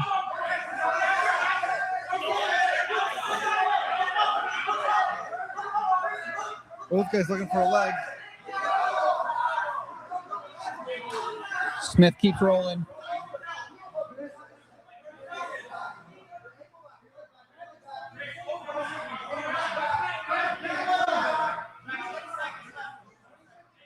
Short time. Chris is starting to look a little Yeah, tired here, Sykes though. heard that short time call, and he took that as a moment to breathe.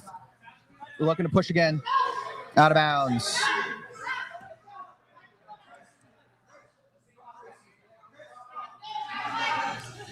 Short time here. We're underway. Both guys look exhausted.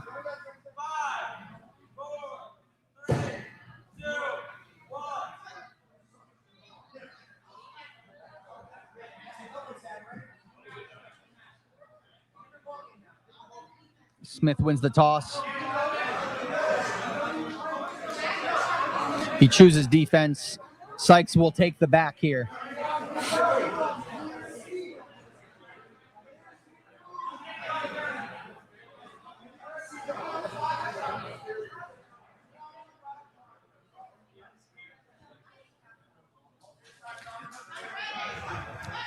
And part of the Sykes getting tired thing, it's not that he doesn't have good cardio, it's how aggressive he is the whole time that it's hard for anyone to keep that up. He loses one hook, but he is deep around the neck. He is a little high now. He flattens him out, gets his hips back. Dangerous position. And that's the tap for Sykes. Very good opening period of overtime there for Sykes. Anything short of a sub for Smith will mean the victory for Sykes.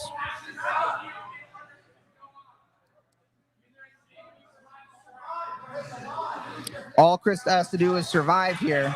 We'll see if that plays in his head, though, because if he gets a little too casual about it, could open the door for Smith.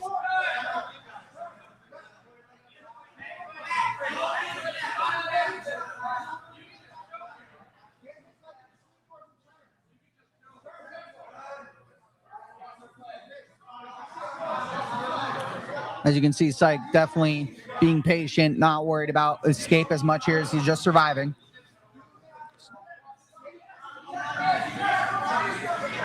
Skyler crawling under the neck there. It's not necessarily under the chin, but that is tight.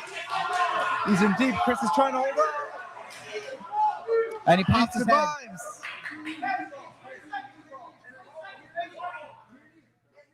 Short time.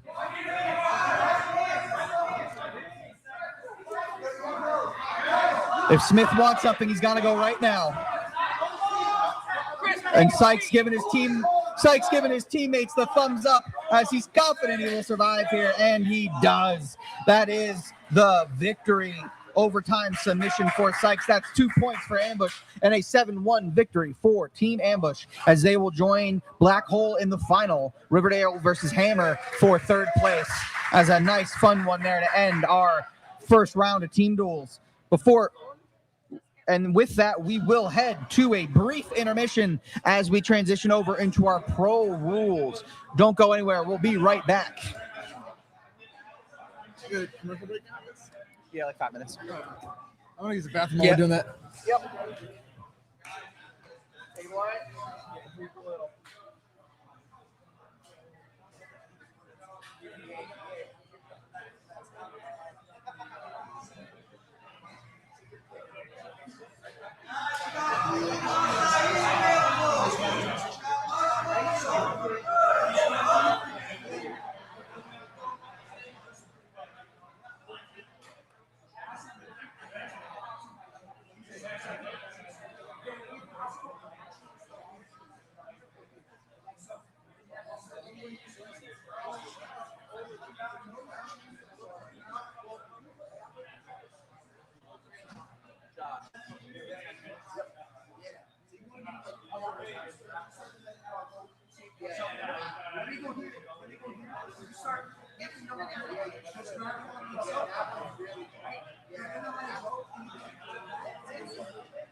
Individual, 2 more duels, and then.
Yeah, the one I thought was closest.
You did great. That's what I would get, right? I talked about your inexperience.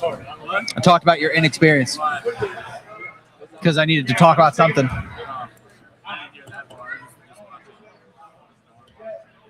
I said you've been training for like 3 months. Yeah. But I mentioned coaching you as well. So, and then you hit him with the Jordan Burroughs after Josh called for it. He kind of just like, I don't know what happened. He kind of just like gave up on his feet. Well, he looked okay in the beginning because he looked like he had some judo stuff. But then he just like, yeah, he like got much straighter. He clearly looked like he has a judo background, which means you stand up. But he like stopped trying to throw you.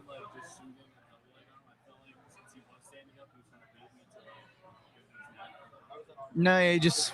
No, it wasn't nice. I watched the video back and it was like, You know, it looked gross. yeah. I would have tackled it earlier. It didn't hurt that bad till. I mean, you can. I mean, yeah. You got the only point. Go make fun of him when you see him. No, go make fun of him. Go up to him and be like, I wouldn't have tapped.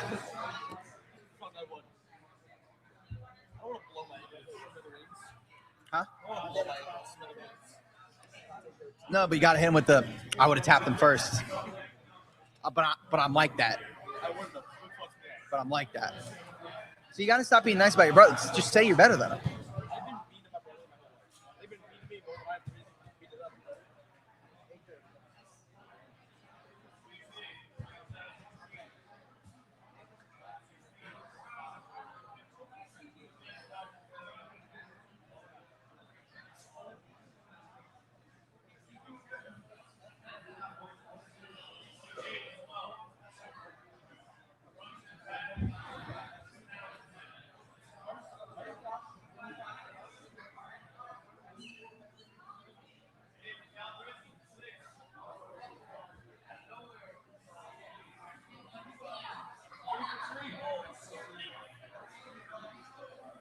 Hello. Jenna.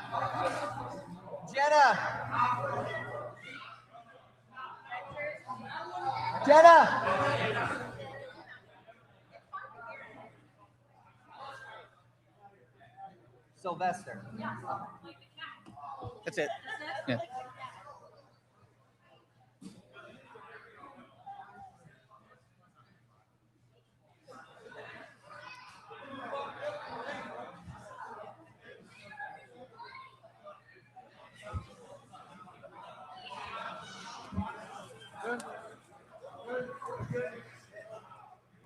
We got Jenna Sylvester and Joey Gaffin. Yes.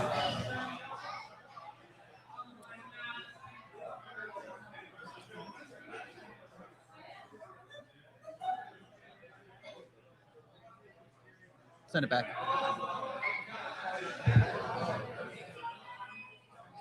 Welcome back to Hammer Challenge Cheers as we move to our pro matchups. First up, we have Jenna Sylvester versus Joey Gaffin.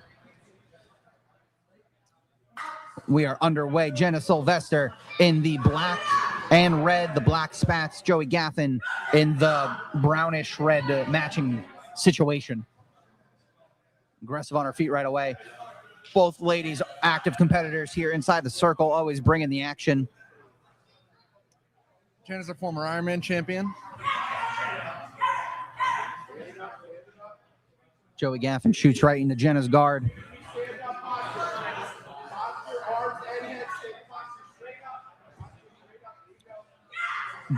Joey Gaffin trains under Amanda Mazza.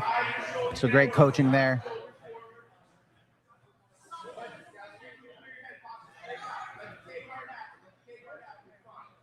Looks like Jay Rio Labuto is one of their coaches too. Mm-hmm. I think he coaches. I think that. I was going to guess the other way. Oh, really? I'm not really sure though.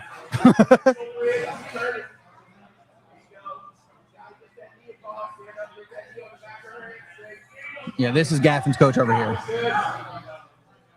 Basing that on the coaching advice I'm hearing.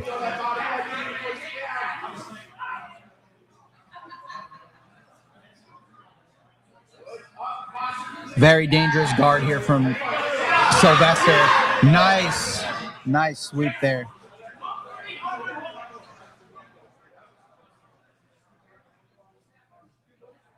Good job by Gaffin to get back to her guard.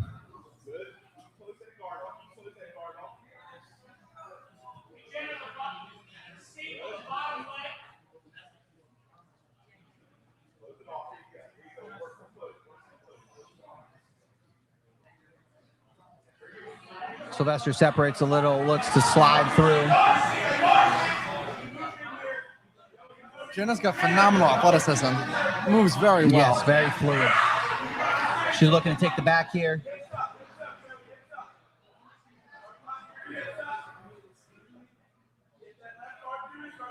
Gaffin does a good job, but Sylvester with another adjustment.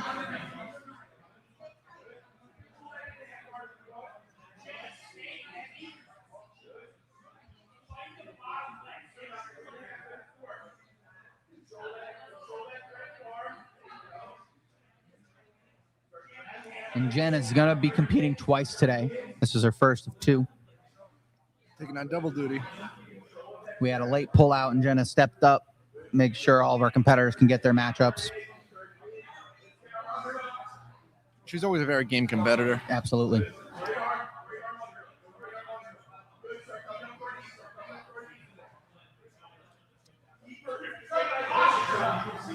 We go out of bounds. Work back center. We're going to start back on our feet, and we are underway. Jenna looks to pull guard. Joey looks to jump through. Jenna fluidly rolling around.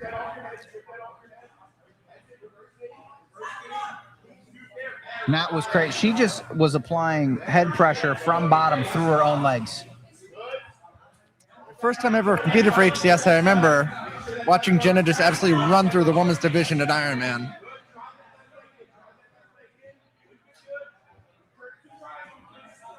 Joey tacking that arm. And there's the tap. Wow, what a big win. Joey Gaffin finds the submission out of nowhere. Joey Gaffin drops the hammer, winner by submission. A great back and forth there. Joey Gaffin, you're a winner here inside the circle.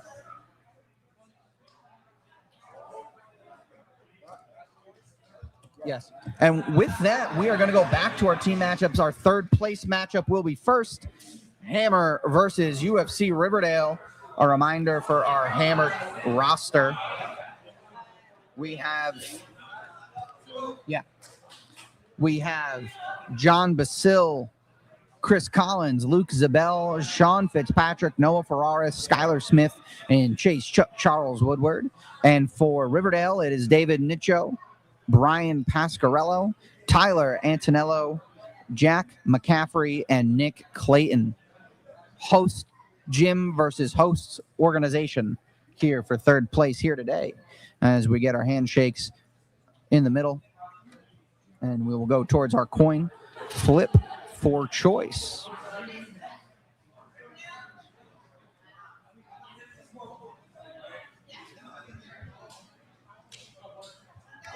The coin's rolling.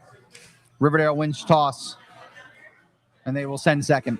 Hammer will send first. Battle of the balls between Josh and John.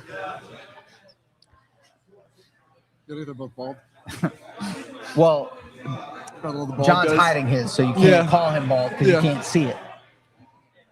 I'm good friends with John, so I'll make fun of him being bald all the time. I'm going to start making fun of Josh for being bald, too. You got lucky. You kept all your hair. So far, we have Noah Ferraris. And this is the forfeit. It looks like we have an injury for Riverdale. The injury is to Jack McCaffrey, it seems, in his USA Wrestling sweatshirt. He did have a battle in the last one, so understandable. Noah Ferraris takes the forfeit. So that is a 3-0 victory to start here for Hammer. You can't have a guy go out twice, I guess? You can't. You need 5 competitors. And we got David Nicho of Riverdale.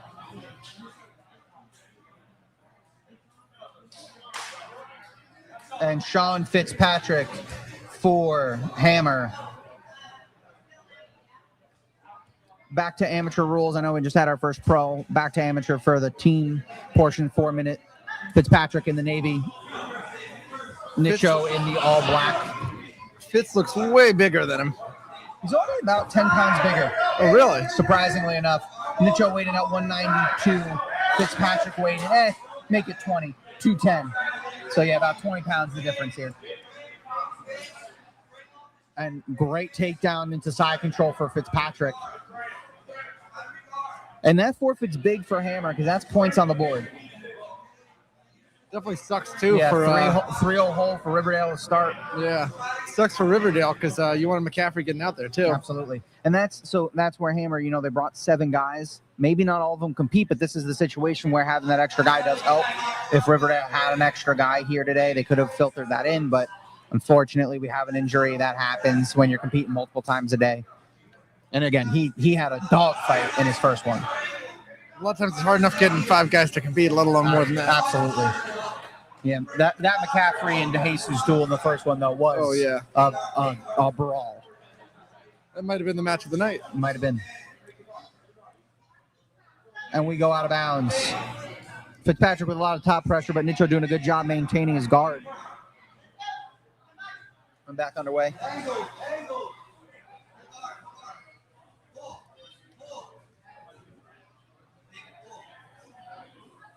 Nice shot from Fitzpatrick. Good recovery from Nicho there. Good circling to maintain his front into that front head. Looks to swim a high. Fitzpatrick rolls through in on a leg. Reverse crucifix. Fitzpatrick looking to roll through. Nicho attacking the neck. That arm is trapped for Fitzpatrick, though. Looks like Nicho's losing that position a bit. Arm is free for Fitzpatrick. An octopus guard swim here. over, and he does into side control. Nicho does a good job of maintaining his guard there, regaining that, which was key as we were right on the out of bounds line. If they went out of bounds in that side control, that's a dominant position. So Fitzpatrick would have had choice. So Nicho regaining that guard there before they go out. Good for him. Now we're back on our feet. Front head for Fitzpatrick. Spins around. Finds his full mount. Good transition there for Fitzpatrick. But looks to apply that top pressure now, use that weight.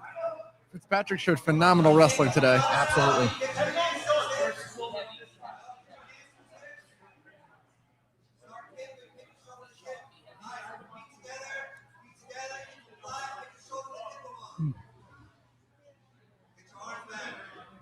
Any idea what the injury was to McCaffrey? I'm not sure. It looked like right before they started,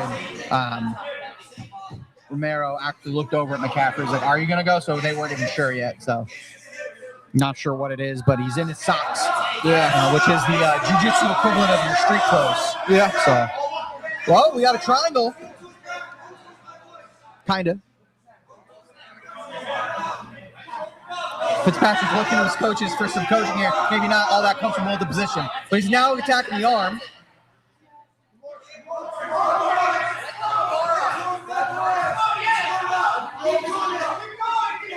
Looking to adjust in the triangle there. He does adjust.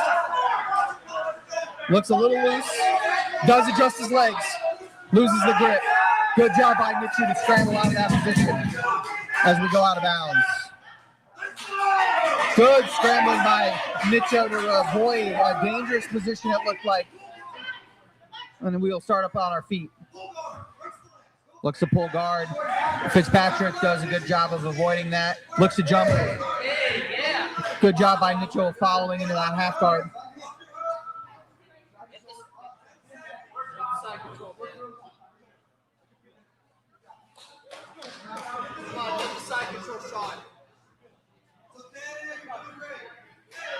And that is overtime here in that opening period. Good, fun one here from our big boys.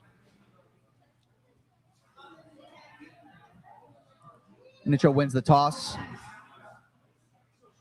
Chose offense, and he's going to go for the arm, it looks like.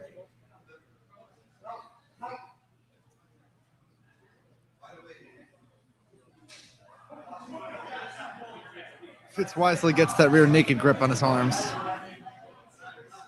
Coach does a good job of telling him, to get set. That's the thing about the overtime. You're tired. You might get a little sloppy, not get set right away, and put you in a bad spot. Got to make sure you set up good in these EBIs.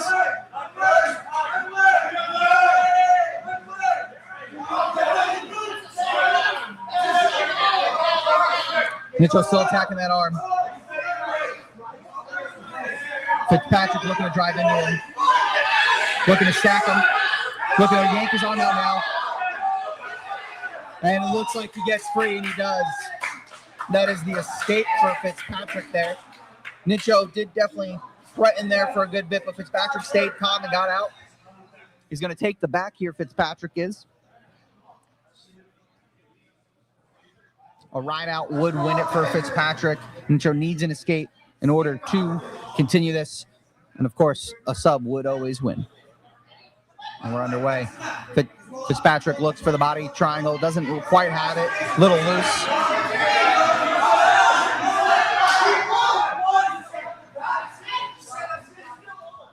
Controversial escape call there, but escape call nonetheless. And we will go to our ADCC overtime. First to a dominant position will win backside or mount. And again, sub always wins. Underway.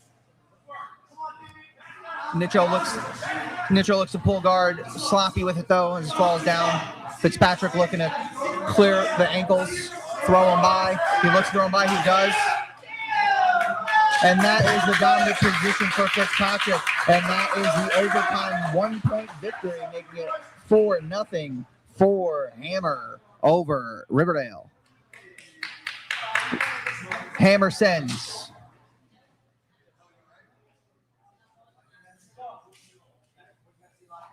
Battle between the home team and the home promotion. Josh, it's your son.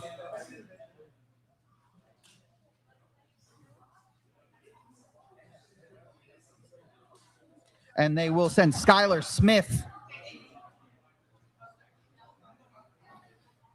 Let's see who John decides to send. Skylar Smith for Hammer. He's going to be sending. I'm not sure.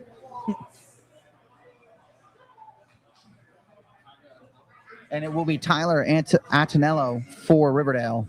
It was going to be my guess too, but yeah, I wasn't quite sure, but we are underway. Smith in the black and gold. Antonello in the black and red. Nice shot attempt from Smith. Good stuff from Antonello. Antonello looks to step through. Inside trip, fails. Smith pulls guard. Nice guard pull into top for Smith there. That was some silky smooth transitioning.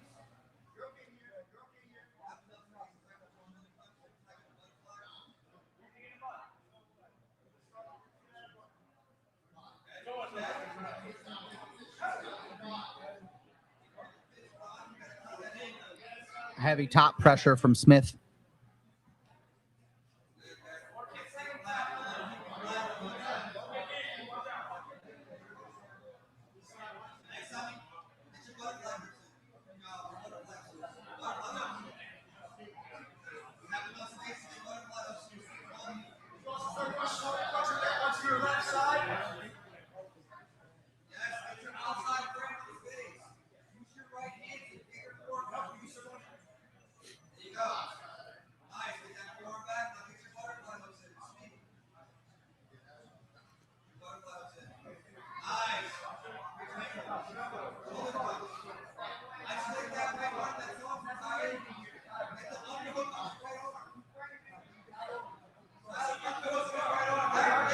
Smith lowers down, looking to pull Tyler in a little.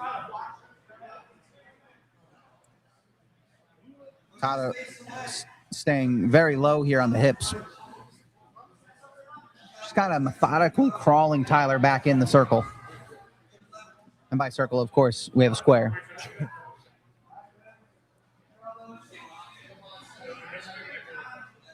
Skylar's got to break that closed guard, though, if he's going to make any progress. Yeah, very neutral positions here for both.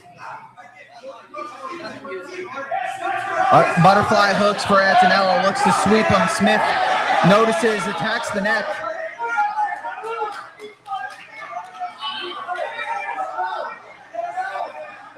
Doesn't look like it's fully in. It's not. Tyler Angelina breaks the grip, but right back to it for Smith. Front head position.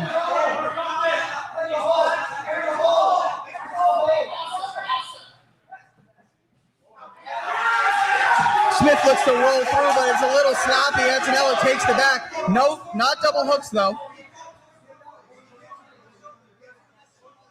He doesn't have double hooks. Only the one hook is in.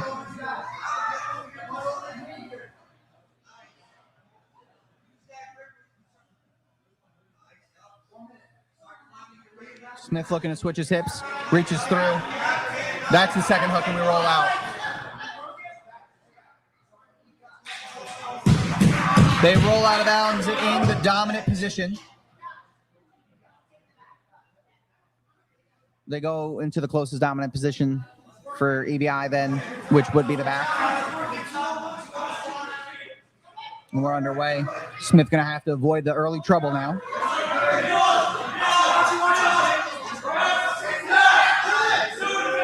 Smith, Antonello might have crossed his feet and Smith stepped over. Readjust though.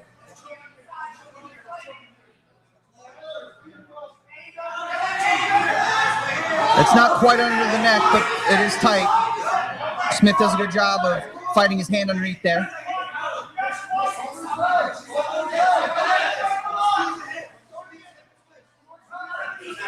And that's the tap. Tyler Antonello drops the hammer and brings Riverdale right back into this. 4-3 is your score as Tyler Antonello drops the hammer, winner by rear naked. What a crazy comeback win for Tyler. Absolutely. And it all started with he found that second hook on the rollout, getting him that dominant position, which allowed him to start in that EBI, set up that rear naked choke. Great work there from Antonello as he brings Riverdale right back into this 4-3. And we will have Riverdale sending first. Riverdale sends. And that's going to be Brian Pasquarello for Riverdale. And John Basile for Hammer.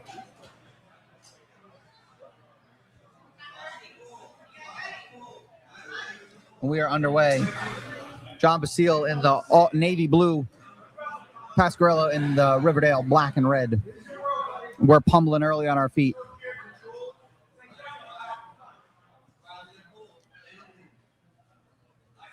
Guard pull from Pasquarello. Nice guard pull. Unless you're a really dominant wrestler, it's really not economical to stand up and wrestle with a guy to sub-only rule set, you know? Yeah. Even if you get the takedown, you don't really get points for it or anything. Yeah, I mean, it all depends on your comfortability underneath as well. Yeah. Basile does a good job of swimming out of guard there. Finds his way to side. Good transition there from Basile.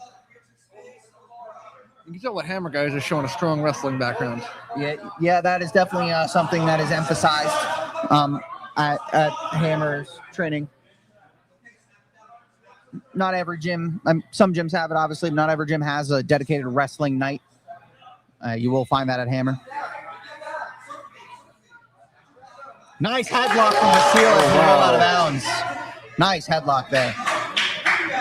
Also, a lot of the jiu-jitsu guys here for Hammer train, the wrestling nights are occupied by some very high-level wrestlers in the area.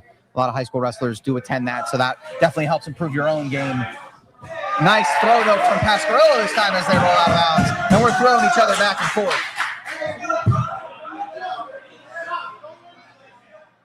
And we start back up. Pasquarello hits Basile with the anything you can do, I can do better. Shot attempt from Pasquarello. Good stuff from Basile. And we go out of bounds again.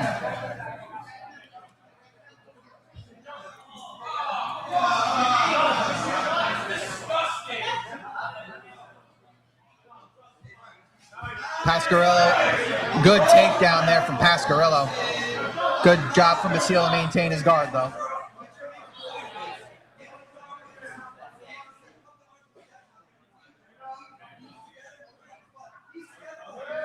Seal attacking that leg.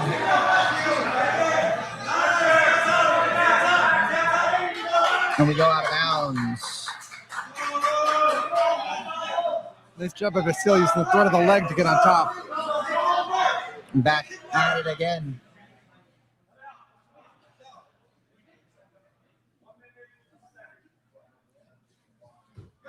Shot attempt from Pasquarello. Good stuff from Basile as he comes out on top into the butterflies of Pasquarello right into the guard.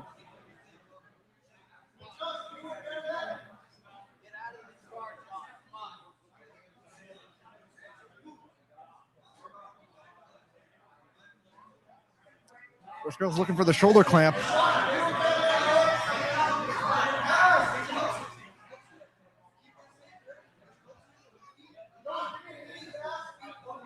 John's advising him to open up the guard and go for a sweep. John starts pulling a guy in to demonstrate. John broke, it looks like he broke the guard, looking to step over to half. Butterflies for Pasquarello.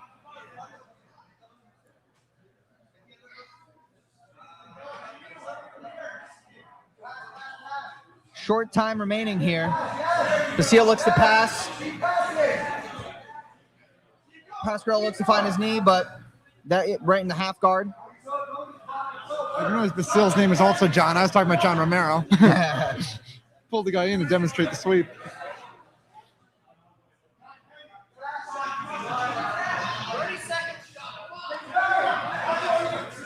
Basile's in a great spot. Yeah, good transition there from Basile into side. Still going to attack that arm. Looks like he's steps moving over, finds the crucifix. Looks like he was trying to move to a case of Pasquarello right Katami. Short time here. Basile looks over at the clock. 10 seconds remain.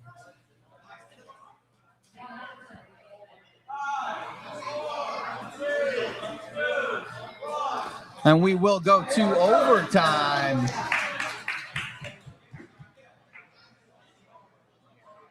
A lot of good overtimes today.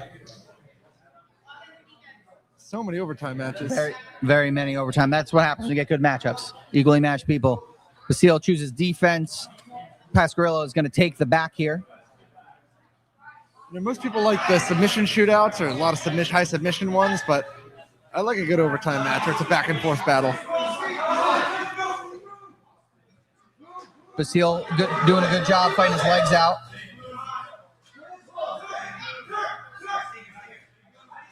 Pasquarello doing a good job of recovering here on the back.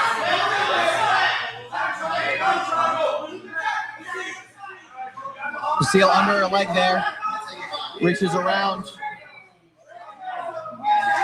And there's the escape.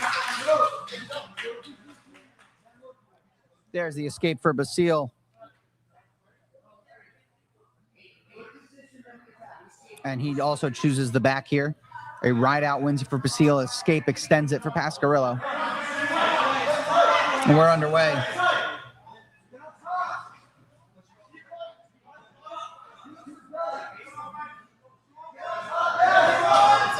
Transitions to the top, looks to flatten him out.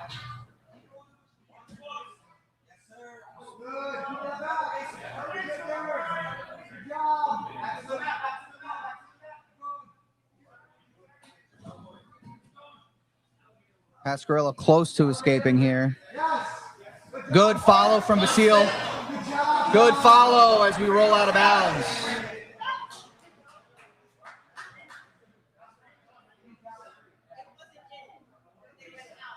Uh, 3 seconds.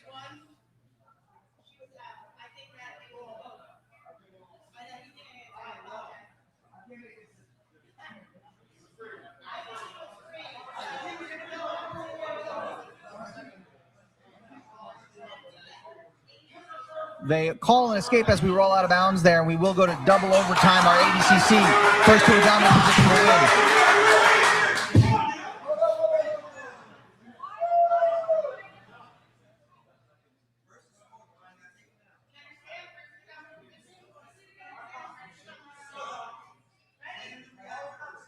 And we're underway here. Both look a little bit tired here. Been going hard here. Good shot from Basile. Good stuff from Pasquarello around the neck. John Basile grabs a leg. Still no hooks in. Yeah, he's going to have to get both hooks.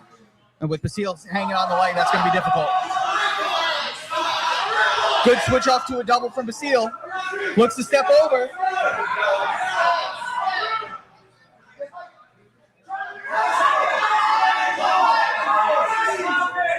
Got to be careful of that triangle here. Basile's got to push that free leg open. Hard to do if he grabs his own leg. He can't get it now.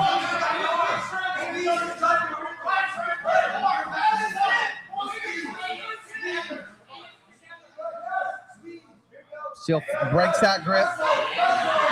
In on that leg. Still neutral. Still Looks no for the dominance. Peterson. That's a Peterson. Still no Scrambles in. Still no dominant position. Still no dominant position. We got a nice scramble here. Still no That's dominant one. position. Looking for the half. He's half stepping guard through is the out. tree. And that's the dominant position for Basile and the 1-point victory as Hammer takes a 5-3 lead going into our last match. What a great scramble there. It looks like Hammer is without Luke Zabel, who got hurt in that first one. And it looks like they're also without Christopher Collins, potentially. So it looks like Chuck's going to go out there.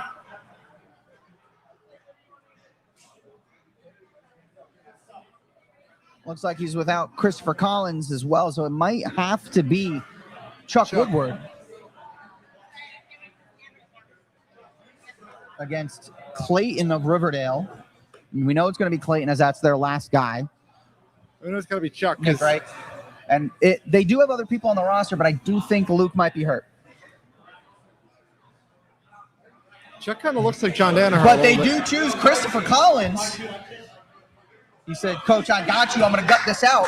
He in his first matchup, he had that overtime armbar. He got subbed and been working through his elbow, but it looks like he's going to push through here. He did win that match, as we had a double sub in EBI, which is always fun. But we are underway here. Down 2, Riverdale does need to find a sub in order to win or tie. CC losing by 1 would be the victory for Hammer, and we are aggressive on our feet early.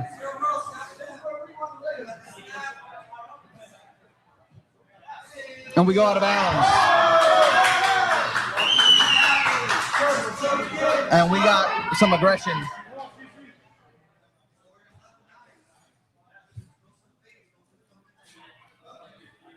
Good double unders from Clayton.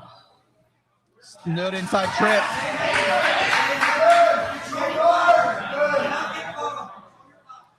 Good inside trip there from Clayton. Collins does a good job getting to guard.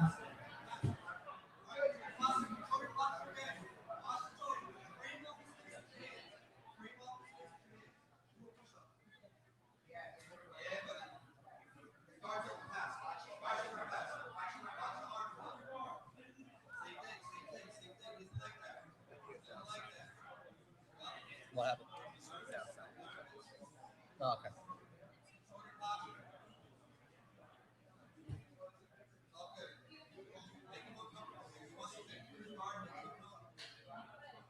Reports that Basile is already just catching his breath outside.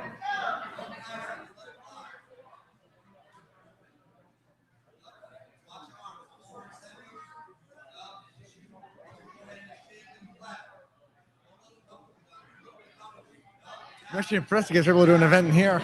Yeah. After a very exciting scramble on the feet to start, things have definitely slowed down here in this one. The thing is, hopefully Riverdale's aware of this, but if I'm Coach Romero here, I'm imploring Clayton to not just settle. You don't want to go to overtime here. You need the team points. You need to be aggressive. And that's where that team format comes in, and it's fun here, right? Because normally in your super fights, you really only care about yourself. Yeah, this brings pretty that much, team dynamic that definitely brings some intensity. It also kind of encourages people to be more active. You get more points for a sub in regulation rather than grinding out a win in overtime. Now, I will say it does look like that. Oh, actually, I don't know how the I don't know how the forfeit would play into the tiebreakers. We would have to talk about that because I think it counts as a sub, meaning that subs are tied. Really? Yeah, it might. I'm not sure. We haven't seen a forfeit factor into a tie match before, so we would have to talk about that. That would add an interesting dynamic to it. Absolutely.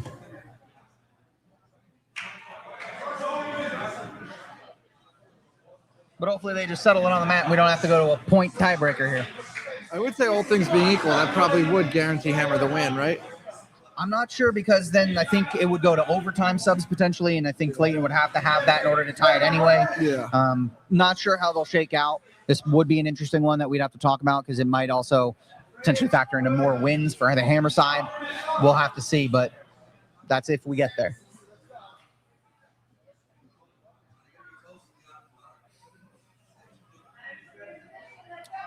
But in order to avoid the tiebreaker for Riverdale, Clayton's going to have to get on his horse and soon.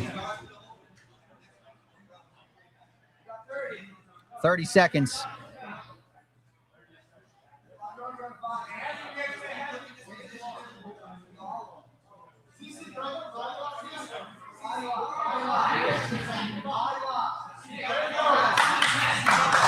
CC heeding the advice of the coaches with short time. Gets the body lock, control him to avoid any regulation submission at this point.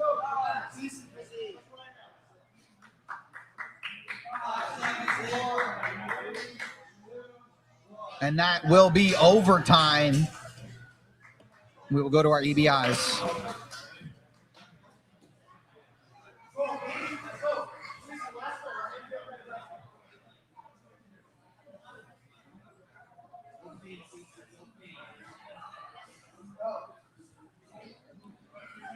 Clayton chooses offense and is going after the arm.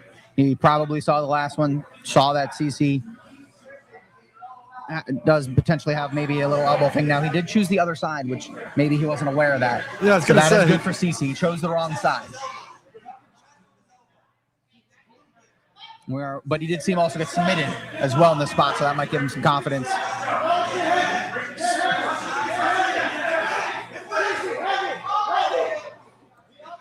CC able to shake out. And that is the escape for Christopher Collins. And that sets Hammer up in a great spot for this duel.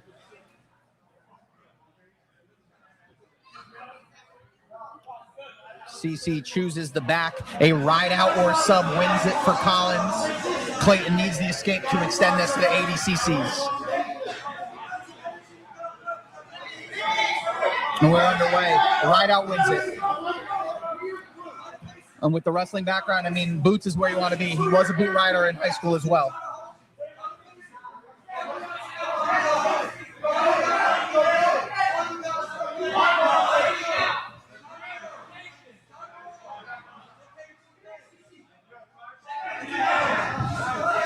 Clayton getting on his horse. CC doing a good job following.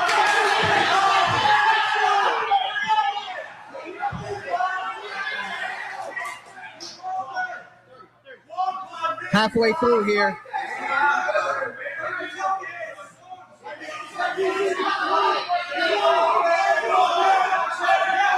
He's getting a little high.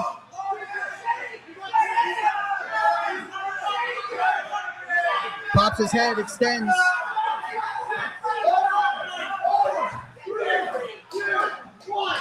And that's the ride out, and that's the victory for Hammer Nation as they will take the 6-3 victory over Riverdale. As Christopher Collins is your winner by a ride out. That is a 6-3 win for Hammer Nation as they take third here today. And that was a fun back and forth. I always love when the team duels do come down to that last duel. Oh, yeah. It brings up that intensity. The blowouts are fun too because that means you got guys subbing people, but a nice close back and forth is always fun. And I got Black Hole and Ambush. Absolutely. In our finals here today, it will be Black Hole, our reigning amateur champions, up against Ambush. Both look very impressive in their opening rounds. Black Hole put up the 0 on the scoreboard, 10-0 victory over Riverdale in the first round. Ambush won 7-1 over Hammer in the first round. So both very dominant opening matchups for each team here. For Ambush, we have Chris Sykes, Tyler Montford, Brian Christie, Kiani Montenegro, and Dylan Osai Mensa. And for Black Hole, it will be Pros, Brendan yeah. Carroll, Rafael Estingi, final duel. Joe Abel, Isaac Matthews, That's where we and are. Jacob DeJesus. Our teams have entered the center shaking hands as they will await our coin toss here.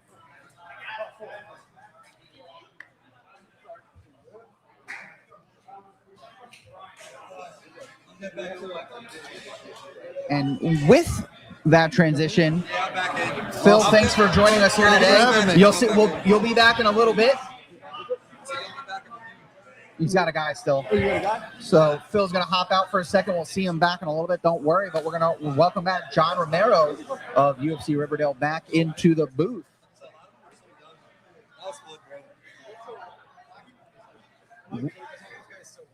Yeah, one of their guys for sure has way more mat time than all my students put together. And we welcome back Romero. Oh man, that was tough, but I had so much fun. Absolutely, the team duels are always an intense environment. Yeah, I'm so proud of my guys. Win or lose, they put it out there. They're all so young. Isaac Matthews for Black Hole and Keanu Montenegro for Ambush. Let's go. Yeah, man, I'm proud of my guys.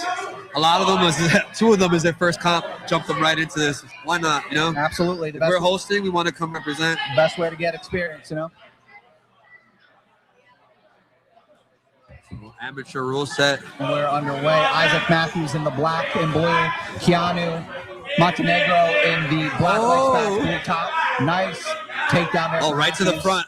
Right to a head and arm. And Head as and we arm set saw up. from the first matchup for Matthews, he did Oh, struggle to deal with the it's pretty deep.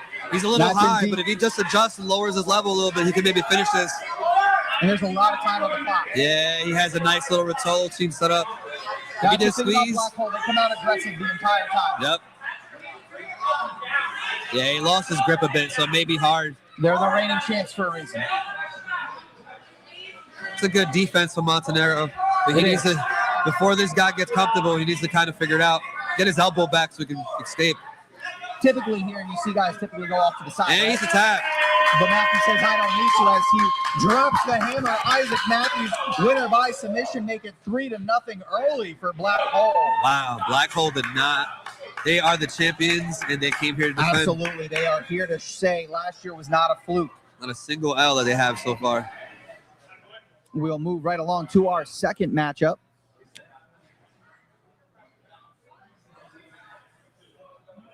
I'll tell you, this is my first time coaching through the 5v5, and I would say We have Tyler Montfort of Ambush and Raphael. and Rafael Estingi of Black Hole.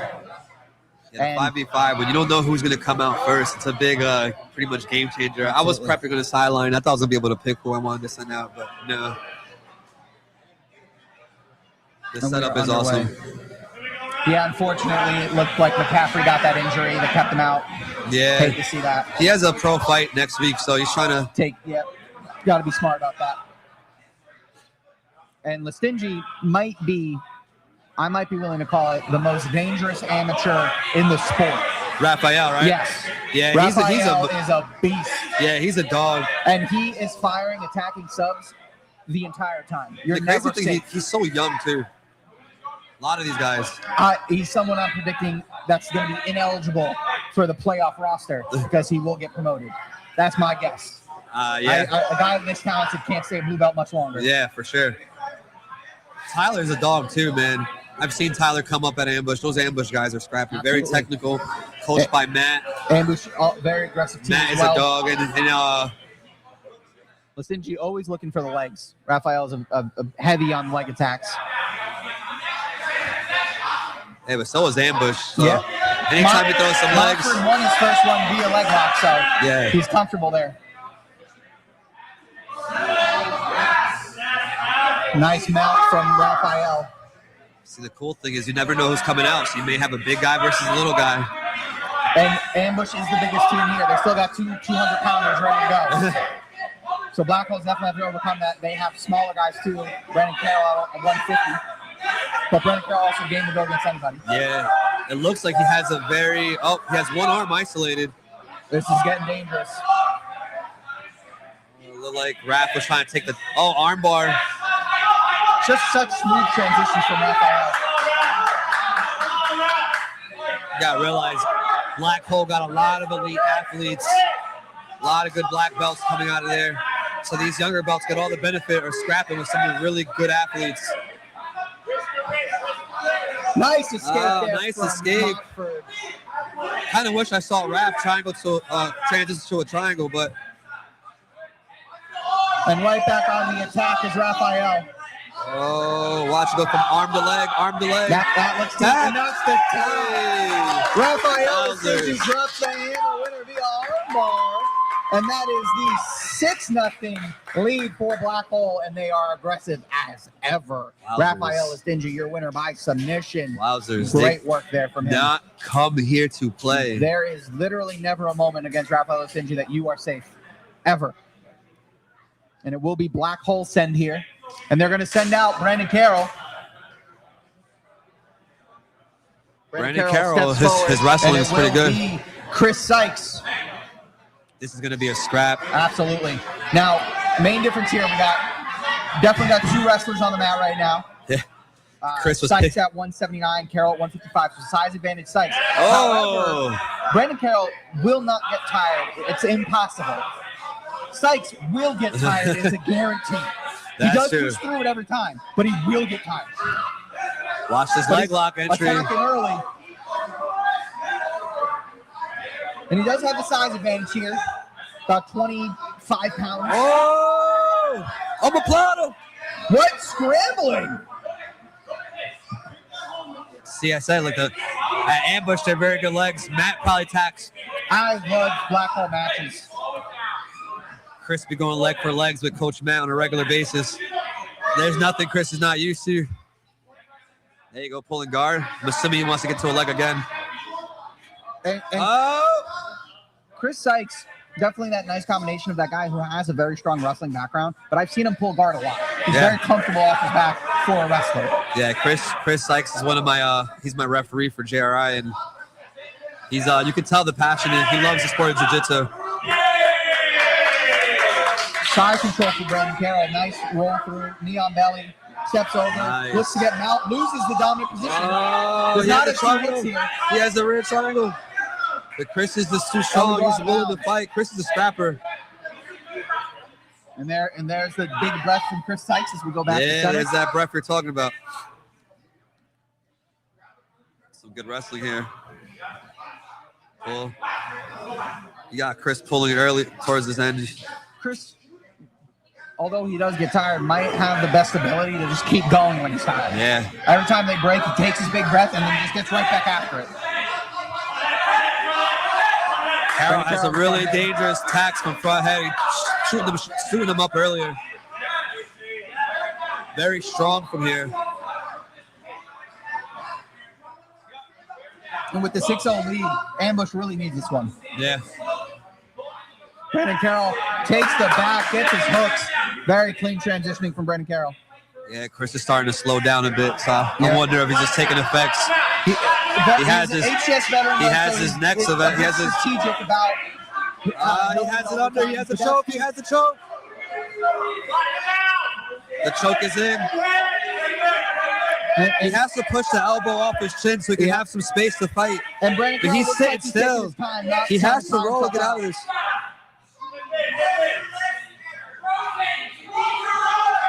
He's just letting Carroll get too comfortable here, though. And there's There's the tap. Brandon Carroll drops the hammer, winner by submission. Rear naked choke. And Brandon Carroll makes it 9-0 Nice, Black Hole. good. That is the victory. I think they for got Black Hole, subs all 9-0. across the board, right? So far, all subs. Black Hole came to play and prove why they are the champs. And as you can tell from Mike Wacker, he's not done. He wants more. We got Yeah, Brian Christie and and Joe Abel for Black Hole. Joe Abel for Black Hole, 197. Brian Christie of Ambush for 209.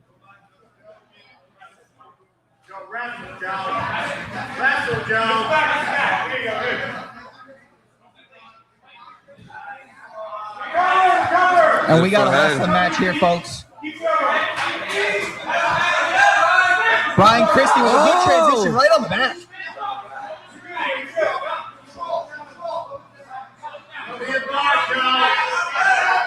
Head and arm. He got it in deep. That's deep. It's tight. He's just a little too high. I wonder if he just drops his hips a tiny bit. He's off in a really, doesn't have really the best angle, so he's relying on all strength right now. If he just drops his hips, create a better angle, he'll be able to have it. Steps back over. He has to keep his elbows on his shoulder, squeeze. It's more of a push into the arm than it is a squeeze. And it looks like he's relying too much on the squeeze to finish this. And you got to be worried here about tying up the arms. Yeah, he's going to burn his arms out. He doesn't have the great angle here. He just lowers his body. See, Joe's pretty much safe here. He does lose the choke. Now Joe's a veteran here, so I'm pretty sure once he composes, he'll end up back on top. His arms are pretty much fried. Yep.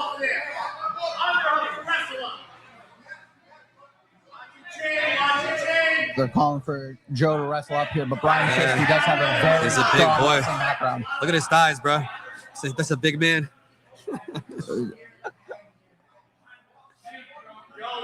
St. Joe's wrestler. Very talented there. Not sure how long he's been training jiu-jitsu, but definitely comes from a very good wrestling background. He could take the back here if he just gets him on his shoulder again. His knee, but gets his knee up. Joe Abel is doing a good job of maintaining composure here. Too much space. He let Joe. And good sweep from Abel. Nice. Butterfly grip. Looking to pass. Bump. Hey, that was cool. We got a good scramble. Oh, look at that. It's funny when you see white and blue belts go. Yep. They give each other so much space to kind of like rebound from where they're at. The amateur ones tend to be the more exciting ones a lot of times because there is that opportunity to find the mistakes. A lot of times you get to those high-level black belts, it can get boring because they're both so good that you can't do anything. There's no room at all. Their defense is both spectacular. Yeah. That it makes it harder. Whereas at white and blue, they're going for it at all times, especially with only 4 minutes to work too. Might as well leave it all out there. And especially think about Joe, right? Joe just kind of smoked his last guy, so I'm pretty sure he came in super confident. And now he's going against another opponent. It's kind of a game changer. So he can go free. Yeah.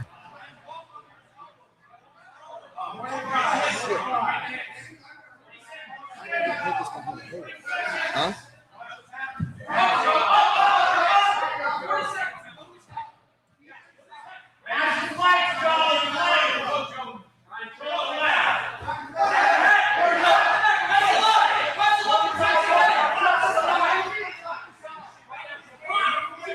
Man, this match is nuts, bro.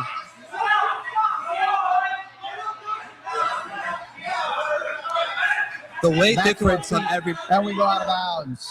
What I love about the absolutes is like even if some of these guys are like on paper better than the other, the weight literally makes it more of an even match.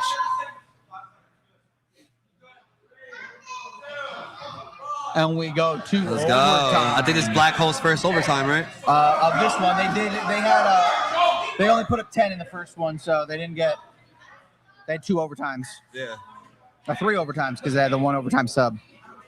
Okay, so they did go to OT. Yeah. So they had 3 OTs in the first one. That's right, I was there. You were there. You coached against them. Oh, man, let's go. Didn't get sub. Yeah, let's go, my guys. Man, we got a lot of work to do when we get back in the gym. Let's see, his legs across. His legs across there. Oh, low triangle. Let's go. It's that weight advantage coming. Weight advantage, that wrestling background. Yeah, riding legs. really helps. Yep.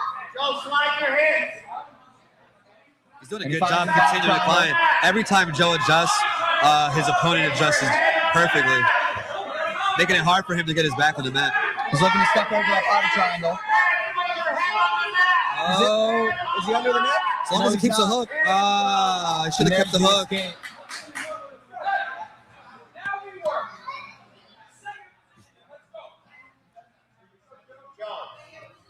I have a feeling Wacker's going to be very disappointed if he doesn't shut him out. Yeah.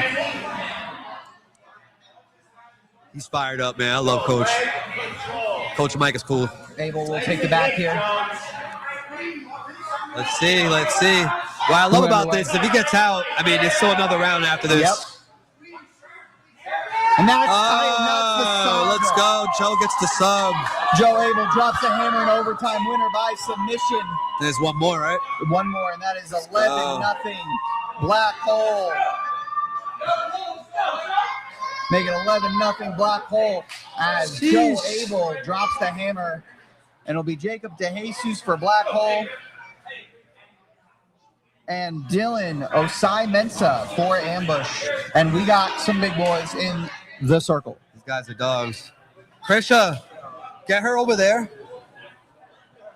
Against the wall over there.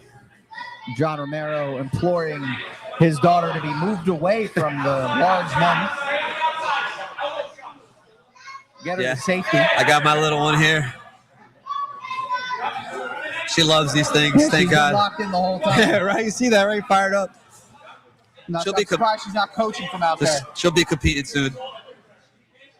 To start seeing Francesca Romero in the next HCS. I love this, man. It's still fire to see people having a whole tournament here. We had one here a couple months ago, I think early end of last year or something like that. Heavy collar from DeJesus. HCS throws a fire party, man. What we're all about the action. And after this, it just gets better. We have our pro fights coming up after this. Hey, see, I told her to move.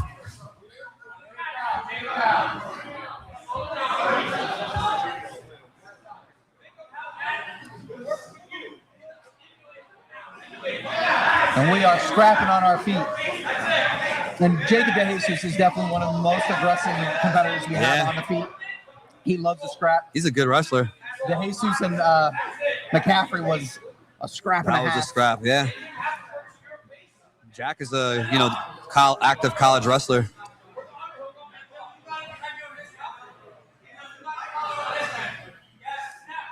That's what I love about jiu-jitsu, man. Yeah, wrestlers obviously get the advantage, but sometimes that wrestling, that jiu-jitsu instincts kick in, right? Those reaction speed is different. It's almost even, too, especially be on your back in jiu-jitsu. Oh, that's a nice snap down. But Mensa's just big and strong, able to maintain his posture.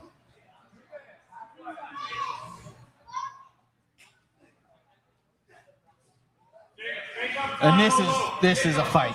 Yeah.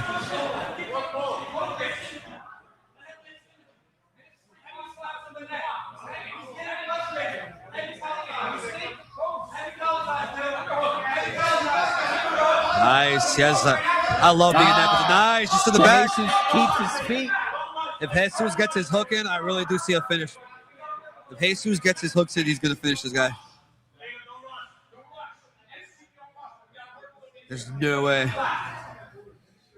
Black Hole came for business.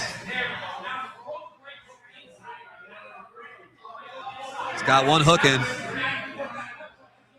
One step. Being methodical about this situation. Up, the other one's in. He's going to adjust. Oh, I take that back. Up to his feet. And we go out of bounds. I love how everyone's eyes get humongously big.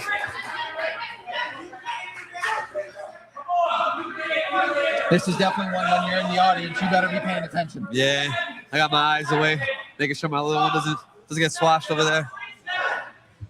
But I don't get squashed now as they approach the table. Yeah, neither didn't move now one bit though. Shouts to the ref for keeping us safe.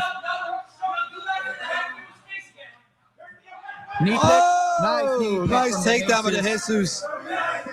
Some really good blue belts are saying. Got his hooks in, which is key here as they're about to go out of bounds. It's in time.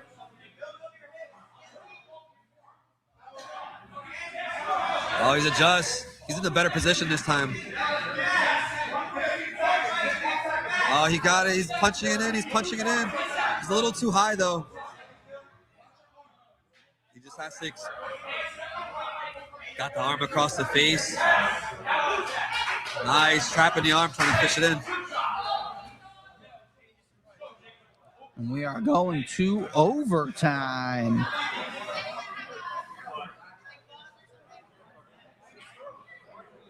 You got gauze or something? There's a paper towel. Brian, you have a paper towel? Or Ali? Francesca. They're grabbing it. Come over here. Got a little bit of cleanup coming. Come over here. Hurry up. Come over here. Real quick, come. Run. Come over here. Just run over here. Run. Stay here. It's okay. Keep you over here. Francesca Romero joins the booth. Say hi. Hi. Why is it work? No, it's working. You just can't hear it. The people on It's on the computer. You're online. You're on YouTube right now. Good. I wanted to be a YouTuber. Dylan Osai Mensa takes the back here in first overtime.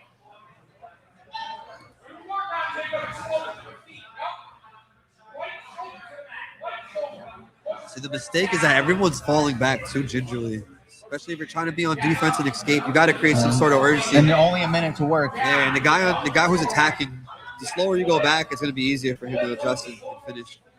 Looking to get his The Jesus is a dog. Good escape.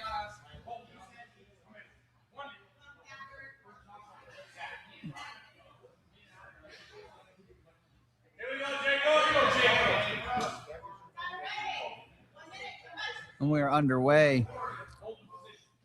He didn't fall back too Yeah, slowly. exactly. He didn't fall back at all, yeah. Just didn't move. He just let the Jesus get tighter. And he's a lot longer, so he could be able to climb. He's already adjusted for the choke. Making it super uncomfortable. Looks like Mensa's trying to slide down. He is a little high. Dylan is strong, though. Look at that. And now here's the urgency. De Jesus is doing a good job following, though.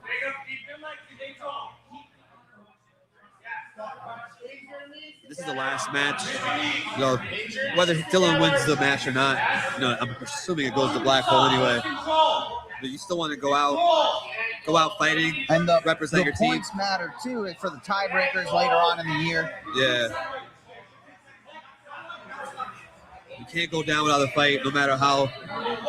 Yeah, absolutely. How much you're down. And also the individual matchups, you can get your points this way for Ironman tournaments and the Grand Prix and things you qualify throughout the year.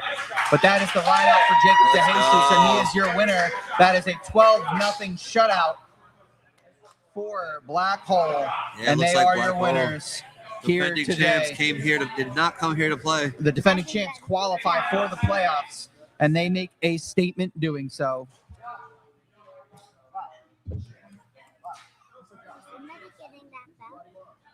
Oh, no. And that is your victory for Black Hole. Coach Mike Wacker has to be impressed with the performance of his competitors here today. I think everybody's impressed. Absolutely. These guys have killed it today. And with that, we will move into our pro super fights for the evening. Oh, we got Jenna going again. But before we go into those, we will clear the mats.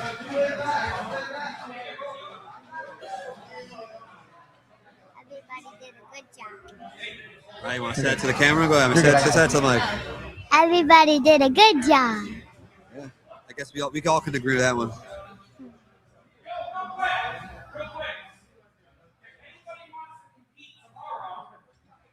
Black Hole.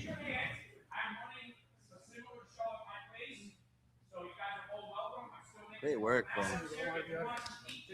Have a good one. Bro, I need you at JRI, bro. What's up? Come compete on my card, bro.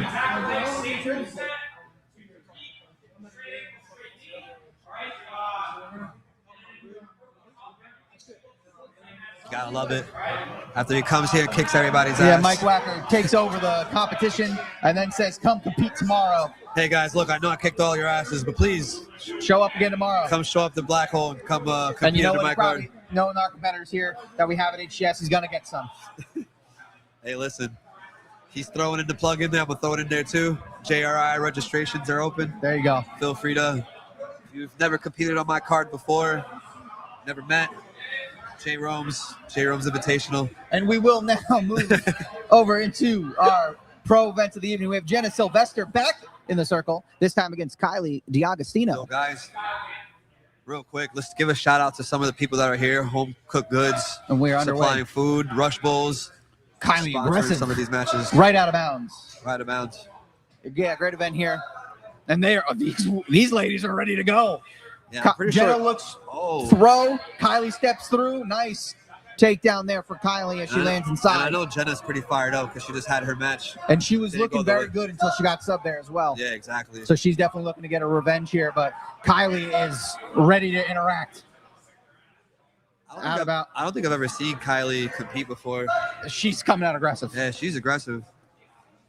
We've definitely seen Jenna have a lot of success here inside the circle. Nice pull. Okay. North, she missed south. the arm. Unless you try to either throw a triangle or omoplata up and just kind of missed it. But the cool thing about the pro cards is now you can throw up some heel hooks. Yep. Twisting leg locks loud, more time to work. So- Can we watch this when we get home? Yeah. But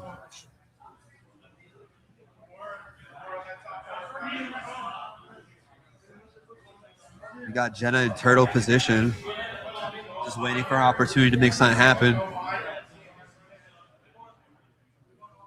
Kylie's just staying heavy on top. Nice little attempt. And I think there's a little bit of a size difference here. The first one was a 115 Pro. This is a 120 Pro. So not too much, but maybe a little bit of size advantage here for Kylie. And we go out of bounds. She trains over at Webb, I'm assuming. You got Jay corner her. Those Webb guys are good. Jenna looked to jump guard, fell off. Kylie looks to knee pass right away. With the jumping guard, you got to fully commit to where you want to do. If not, you're going to just slide off, just kind of like how she just did just there. Cradle. Yeah, he's looking for a cradle position. She kind of sit back and attack a leg if she has it, if that's what she's thinking. I think she's just trying to use it to take the back. Jenna seems to be aware of that, looking to get her shoulders down. Hook in. Good roll through there. Nice. Good scrambling by Jenna. Avoid the position. Throws her legs up. Nice. You know, the thing about women's matches, I like to think that they're a lot more scrappier than men's matches. And it's also so impressive how flexible, and a lot of times you'll see an arm bar or something with their shoulder and their arm just goes forever, and you're like, how are they doing that? Like, how's her arm not broken?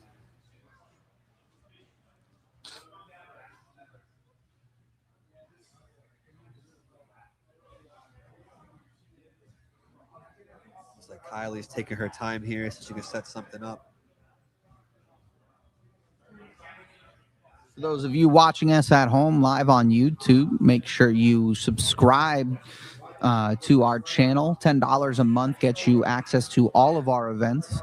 There's 2 live events a month, and you'd have access to the full catalog on our YouTube for replays as well. So make sure you hit that subscribe button.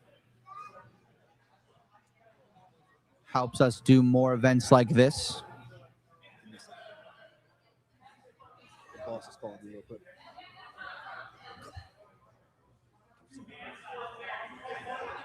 Kylie takes the back. Has the body triangle locked up.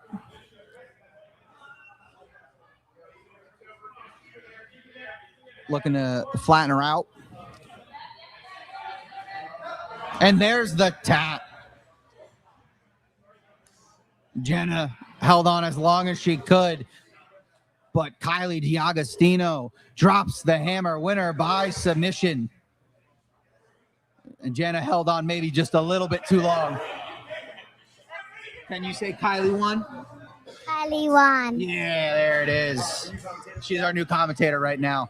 And we're moving right along as we have Mario de los Santos up against Julian, Suarez. And for those of you that tuned in 2 weeks ago, this is a rematch of our wild card final that did end in unfortunate circumstances due to an eye poke. So that was deemed a no contest, and we're running it back here today. Winner will earn themselves a title shot for our super fight cards. Who do you think is going to win, Mario or Julian? Guess. Say it in the mic. Mario. Our Francesca says Mario is going to pull it out, and we'll see if she's right. If it's not, it's fine. That's as any good commentator would say. Francesca says it's okay, no matter who wins. No bias here in the booth.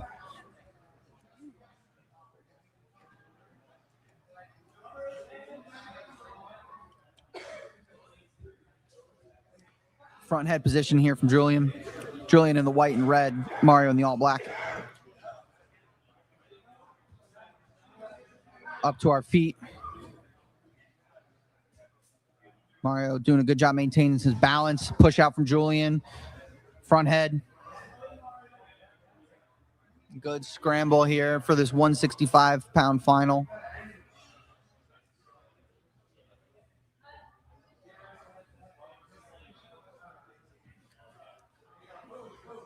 Good transitioning on our feet.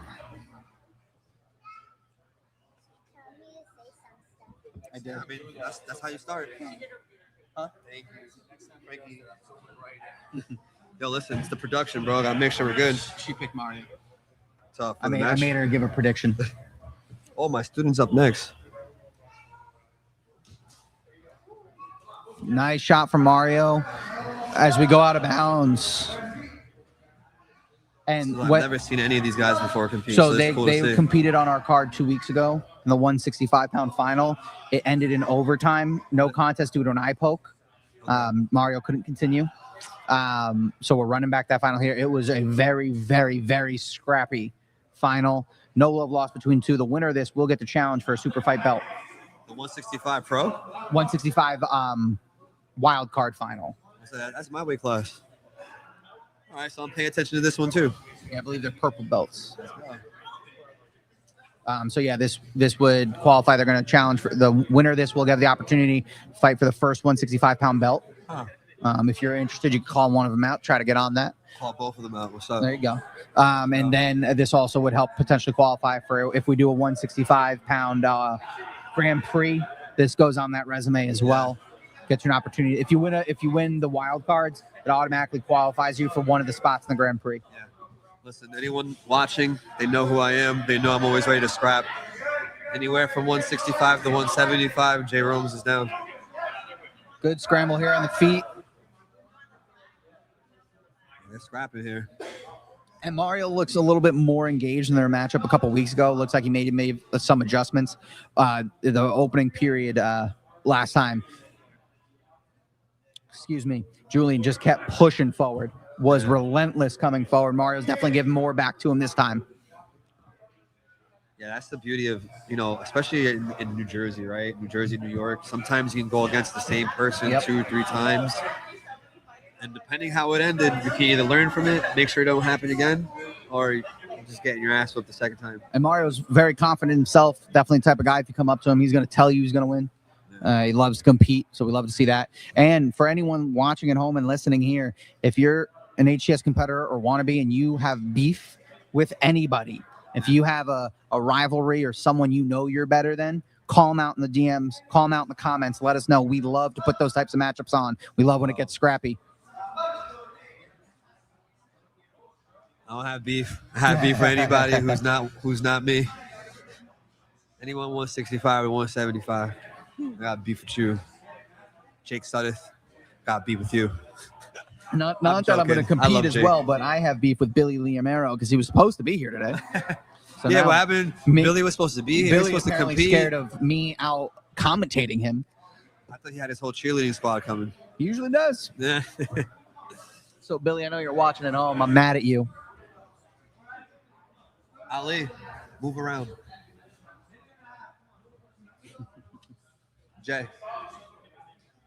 Jason, warm up with him. Just move around. Good. Got my student up next. I'm excited. That's gonna be a good one. Dallas is a game competitor. Yeah, they were actually. Ali was in the finals of the last tournament you guys had, and I think him and Dallas were on the same side bracket. Oh yeah, or opposite yep, side. Yep. The opposite sides of the bracket didn't go up against each other. Yeah, a little fun fact. I think they both called each other out. There we go. At the tournament. There we go. Ali's been kind of fired up with this all week, Love so I'm to see excited that. to see this. Recently promoted. That's what the we're purple. saying. If you got anyone you want to settle it out on the mat with, you hit us up. Yeah. We're maybe the most active organization there is. 2 cards a month. We got opportunities for everybody who wants to compete, no matter what level. Yeah, I mean, I just had a fire match recently. I would like a rematch with my boy Max after he wins his UFC BJJ debut. That'd be cool. Pay-per-view numbers are gonna have to go up though. Yeah. For that match, we're gonna pack the whole house if it happens again. So he's fishing for underhooks. And who can beat a $10 a month for 2 pay-per-views? Yeah. That's $5 a pay-per-view. You can't beat that. And access to a full library. And at the end of the day, think about it, right? I love the pay-per-view. You're supporting a promotion that's helping athletes get their name out there. Absolutely. I feel like HCS has an event every 6 weeks or every 2 weeks.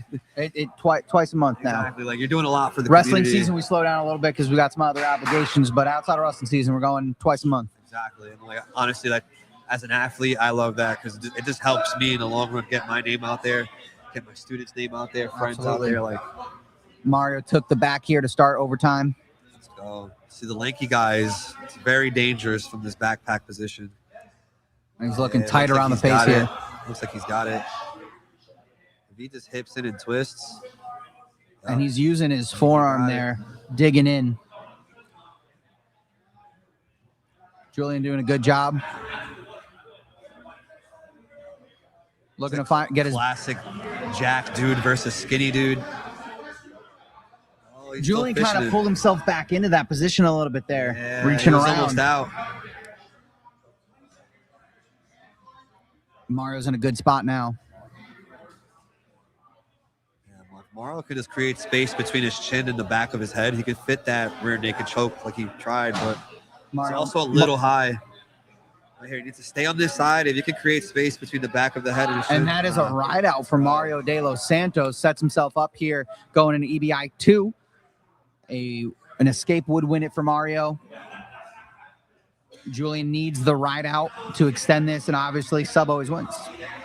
And we're underway. Oh, Julian he's on the getting back. out Mario quick. quickly moves Yeah, he's and out. quickly finds the escape. And that's your 165-pound wild card champion. And he says, I want the title shot. And Francesco, welcome to the booth. Your career, you predicted Mario was going to win, and he won. Mario looking at the camera saying, give me my belt shot. And That's my weight, boss. He just might get it. That's my weight class, boss. What's up?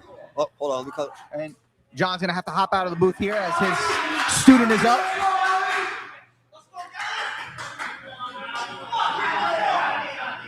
And we're underway with Dallas Ragusa versus Ali Giga.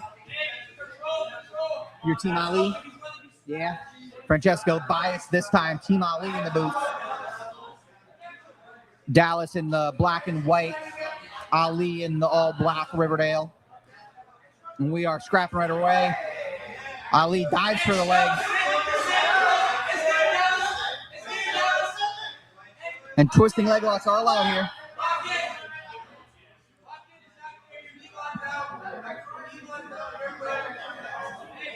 And we create some space, but Ali right on top of him.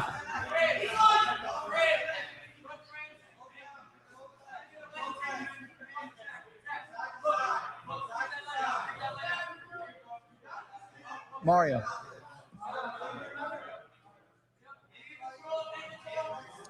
He needs to see, okay? He has to come talk. You can stand, just stand right here. And we're welcoming Mario de los Santos into the booth, fresh off the victory. Thank you, thank you. I just want to say before everything, make sure you always say El Coyote. That's my trademark. El Coyote? Yes, the Coyote, El Coyote from Berserkers MMA. And that's tight for Dallas. I knew Talos was gonna finish. I told him he was gonna And finish. there's the tap Dallas Ragusa drops the hammer, winner by submission. That was high intensity back and forth. Amazing. But Dallas Ragusa gets it done, winner by submission. Mario brought you in here. You called for the belt. I want that title John- shot. Matter of fact, this is the belt, right? No, that's the other one. Other one. Where's the camera? The camera guy right here. Look. It's over here. I want this. Who? Me versus who else? I want to go against for this belt. I want next. Give me it. Mario's hyping himself up. I will say, my co-commentator here, 165 pro fighter, Yeah. who said he would take either one of you on for a chance at the belt. So if you're down, he might be. Whatever Josh says. If he says it looks right, it looks right. But okay. Josh line me up. El Coyote. How to say? El Coyote. El Coyote. There we go. Down to fight anybody? Is that Yes, right? sir. Yes, sir, man. Absolutely. Whatever Josh throws in front of me, he told me that one of these guys was gonna be #1 contender, but we'll see what he has lines up. We'll see. Let's see how it is. So we got Cole Lem versus Antonio Caveo. I'm rooting for the kid in black pants. Antonio? Yes. He yeah, looked was a very good one. at the last, He beat my last guy. event. He beat Yeah. my guy via armbar. That was a good match to watch. But Mario, thank you for joining the booth here. Thank you, Pleasure as sir. always. We'll see Thank you on you. the card soon. Yeah, so. Hey, maybe we get our matches, bro. Yes, sir. Is that what you say? Okay, yeah. Wherever he said, your match is #1 contender, Cheers now. I always see your shit in your dough. So there is talks potentially the winner of this, depending how they look, could go against Mario for that belt. Maybe you get the winner of those two. We'll see. Yeah, let's see. I had to say no to this match because I wanted to focus on the team and my student Ali. And he's fight. This is Antonio's first pro match. Yeah, I've seen Antonio around. He's a dog. He was on our Iron Man tournament last 2 weeks ago. Dominated, looked great match up there. Was in the amateur and making his pro debut right now 2 weeks later. Yeah, Cole, from a little bit of homework I did, Cole's pretty solid.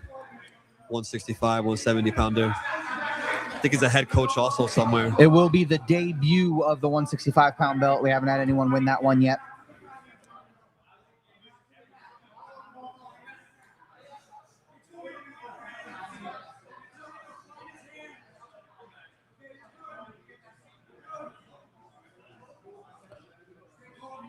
Cole, a lot of good control here on the back here. Antonio in the black and yellow nose shirt.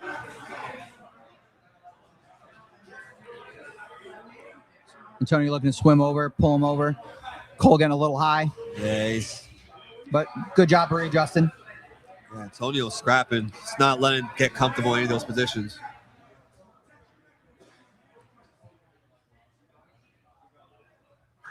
Nice, shooting up for an arm bar, but it was a little sloppy attempt there. Oh, he still got it though. That looks tight. Antonio staying calm. Looking to step over. Nice. Good transition Use from that momentum Antonio to there. end up on top of the pass. Antonio's an MMA guy too, right? I believe so. Yeah, these MMA guys are tough. And he's the first competitor I've seen that wears the boxing shorts I for just noticed jiu-jitsu. that. Yeah. I don't think I've ever seen it. Yeah, I don't think I've And he ever did seen 2 either. weeks ago as well. Next time I want him in the big old baggy boxing ones next. Big basketball shorts. Yeah. Another snap.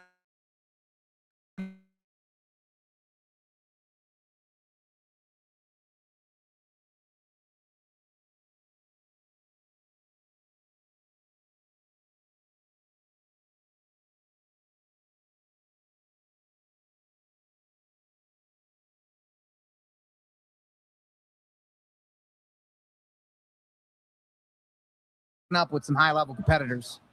I see you, Cole. And we will now transition over to our co-main event of the evening. We have Aaliyah Green versus Angelina Hernandez. So, I'm telling you, one of those web fitness competitors. Aaliyah Green, she's a dog. member of Black Hole in the pink.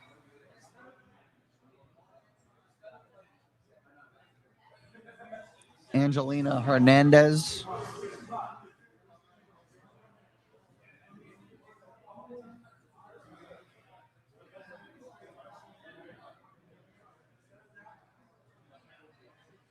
We're waiting on someone. Yeah. I'm gonna say bye to my students real quick because it looks like some of them are leaving. Sit down.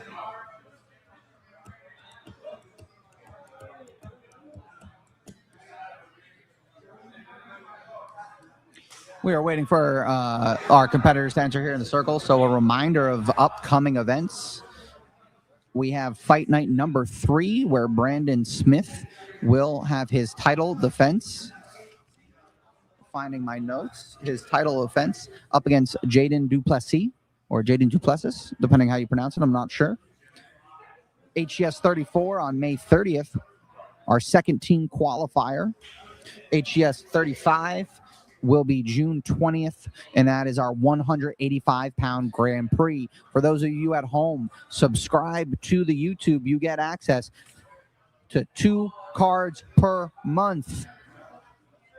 A deal you can't beat, access to the full library, so make sure you're subscribed. Shout out to all of our sponsors, All Jersey Mechanical, Ground Standard Agency, Pure Physio, and Savvy Fit Soaps.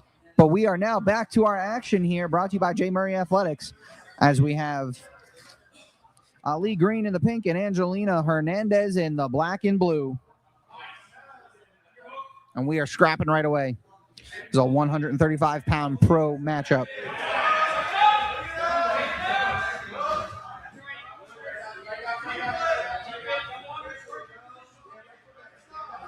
Nice trip attempt from Angelina, but good job by Aaliyah to get to her guard. Angelina looking to pass. Yeah, she has his leg entry here. These some 2 high-level females.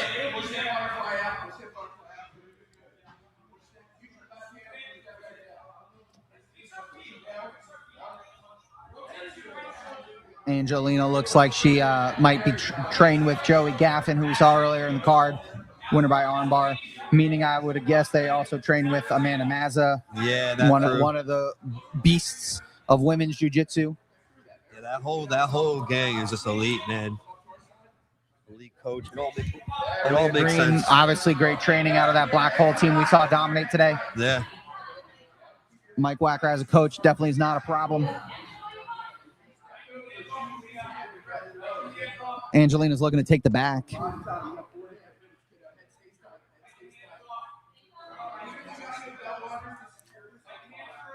She's taking her time here. Yeah, absolutely. She's doing a good job of listening to her coaches, too. See her responding right away to the advice given to her.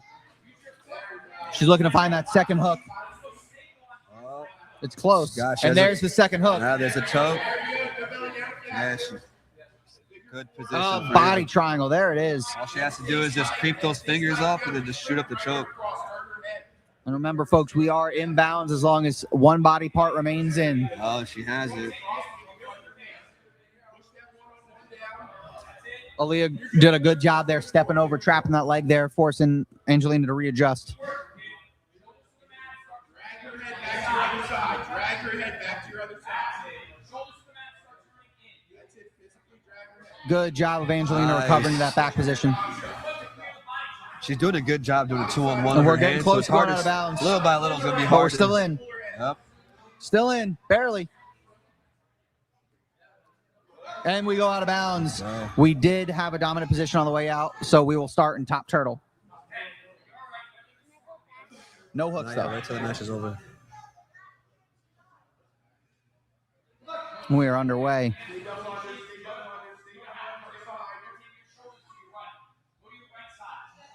Oh, she's got the truck in right now. Got one hook Looking to in. find her hooks again. She's threatening to choke already, so it can open up something to get the leg in. Yeah, and if you're threatening to choke, getting that leg in is going to be easier. She can end up on the back if she just... And they're more centrally located this time, so if she does get to that dominant position, she has more room to work. Yeah, I think she's trying to 2-on-1 the wrist so she can take the back. Oh, the head and arm. Oh, see, going to the back.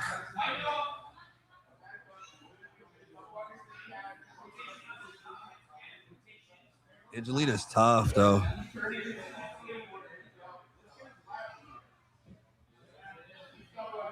Nice body triangle. I'm telling you, man, these girls are mean. Just grabbing the face, trying to open up. Absolutely.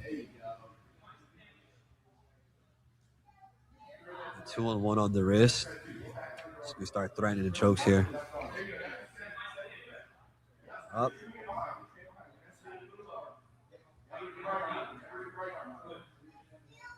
Stuck on her back.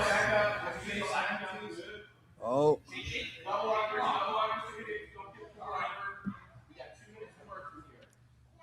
With that body triangle, it's keeping her glued to her back like this. Yeah, impressive riding here from Angelina. Readjusts. Oh, nice. Oh, She's looking to threaten now. Yeah, it's good job. defense. Yep. Aaliyah definitely very hard to open up.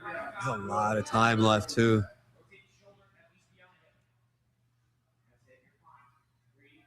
It's a lot of good matches tonight, man. A good mix of those overtime tight competitives, nice submissions. A lot of overtime submissions, too, which was always good. Yeah. Team duel environment, always fun. I think the team duel environment is definitely the coolest aspect of our promotion. Got it in again. Yeah, because the energy's high. Who's not going to show up for your academy? Absolutely. Yeah, it brings that, like, it's not just about you anymore. It's got to be locked in for your guys. Exactly. Your coach, everybody. And also puts a little bit of pressure on you. You want to step up for your team. Yeah. Even myself as a coach, I wasn't competing today, but kind of felt like I was. We were talking about it in the booth. Between you and Wacker, I would argue that you guys got a better workout than any of your competitors did, coaching them up. Yeah, man, I love Coach Wacker, man. He's come clutch for me at times when I'm competing and my coach can't make it. That's why it was fun between the We've two seen of him step up a lot at HCS for guys who might not have their coach with them. He just hops in their corner. That's what I love about the jiu-jitsu community, man. Yep. We all kind of there for each other, which is cool. And we roll out of bounds in a dominant position.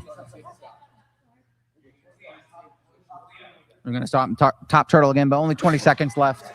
Oh. Co-main event. And we've seen a dominant opening round, but again, that sub-only mindset. 20 seconds left. It doesn't really matter.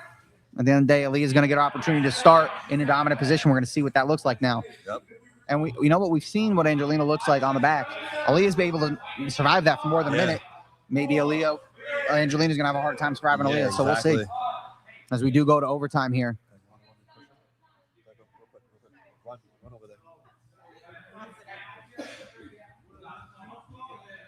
Good sprint. There you go. She might have a future. First fight she picked ever. She got it right. Let's go.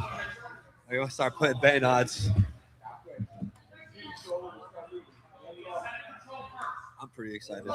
Future of HCS as a competitor and coach, because it seems like every show gets better and better. Absolutely. Oh, exactly what we were talking about. That looks tight. That looks tight. She has to push that elbow off her face. If she pushed this She's surviving somehow. And there's the tap. That's crazy. She held on What as a long as you squeeze. could. As soon as they separate, you see that big last gasp of breath there. 12 subs for Yeah. Black Hole. Yeah. Aaliyah Green with the submission. Angelina's going to have to find a submission here to extend it now. And that, we were just talking about that. She survived 6 minutes of domination, but then she finds herself when she gets the opportunity. And she's moving quick. Just as it's tiring to escape, you got to realize how tired it is to try to finish. And there's the escape for Aaliyah Green. And Aaliyah Green drops the hammer, winner by submission, 8 overtime. Your winner of your co-main event of the evening, Aaliyah Green. Great match. Great stuff there from both ladies. Hell of a match. Excited to see them in the circle in the future. But with that, we will move to our main event of the evening. We have Paulo de Lendro versus Jabari Loftton, a 155-pound pro matchup. Yeah, this is fire.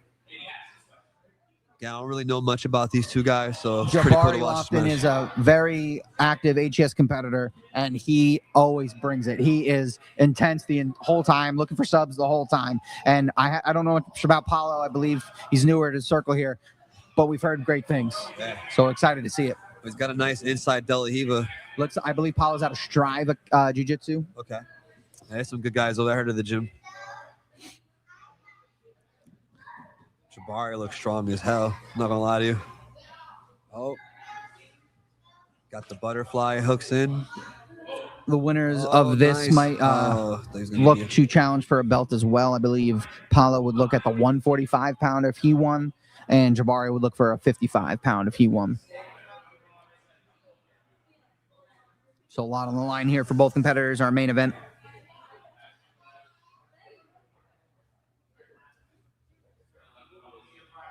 And Jabari's been trying to sit on a guillotine, but Jabari's going to push his head out. His head's still pretty safe. I believe we first saw Jabari win an Ironman when he was an amateur with us. Yeah. So he's been competing for a couple of years, and we've seen him move up. He's always stepped up to the challenge. Just super athletic. Yeah, I think there's going to be a battle of strength versus technicality here, or athleticism versus technicality here. I think Jabari was a football player in high school for Jackson Memorial or Jackson Liberty, I think, and then transitioned to jiu-jitsu. And Paulo's attacking the legs. I personally feel like football and wrestling transitioned very well in jiu-jitsu. Sounds silly, but football is just, think about it, right? Really athletic. You got to have really good reaction time. And that hand fighting on the line. Hand fighting on the line, hand fighting off the line, in any position, whether it's receiver, running back, absolutely, tight end, like creating your not angles. just O-line. Yeah, like maybe I'm just being biased. I grew up playing football and wrestling. Well, yeah, because every football coach in high school will always tell especially their bigger boys, go wrestle. Yeah. 100% of the time, because they want them to work on their hand fighting, being aggressive. Both very aggressive sports. Competition heavy, so definitely things that would lead to being good competitors, because you also, those types of athletes definitely have different mindsets too in jiu-jitsu than the traditional jiu-jitsu only guy, because they're typically way more relaxed, balanced than the wrestler, the MMA fighter, the football player. They're coming out swinging. Yeah, man, especially the MMA guys. Yeah, the MMA guys, even if they don't have much jiu-jitsu experience, just that heavy base, they're just here to scrap. Yeah, and you put an MMA guy on a mat, no matter the sport, they're going to treat it like it's a fight. It's either be killed with them. Which is exciting about combat jiu-jitsu becoming a thing. Yeah. I don't know how much big of a fan I am on that, but to each his own, Yeah, definitely. I feel like if you're just going to smack each other, you might as well just... Yeah, throw the gloves on. Yeah, but whatever. I think it's going to be good for those wrestler grapplers specifically. I feel like that's like right in their wheelhouse. Maybe I don't want to punch, but I am a little too aggressive sometimes for jiu-jitsu. Smack the hell out of you. Yeah, nothing against that. Those guys are straight up killers. Yeah. I know they got that killer instinct, but I just don't see the point. Might as well just throw the gloves on and fight.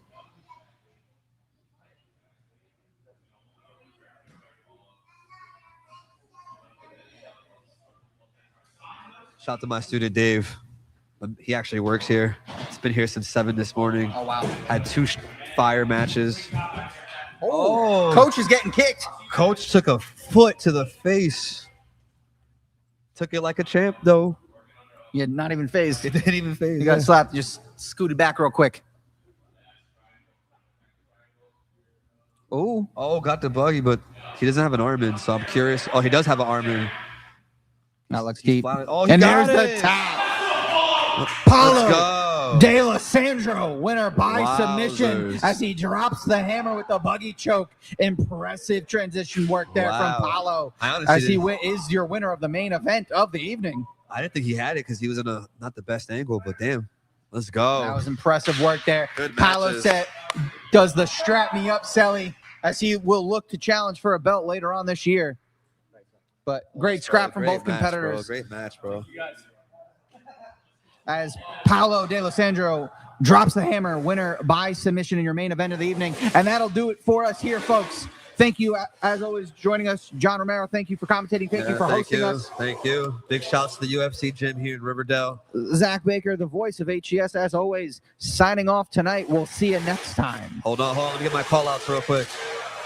Cole, Mario, I'm with it for a match. Any one of you two. So let's go. Cole and Mario, be on the lookout for John Romero. HCS 33, we are out. Oh, Brother, that's fire. Yeah. Had that fun, bro. Good job in here. Thank you, bro. Def down to do it again. If you Yeah, miss about it. absolutely. I called We're you always out, looking bro. for people. Right now.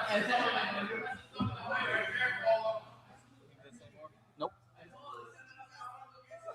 I think this is for you. It doesn't quite fit him, but the color is really good.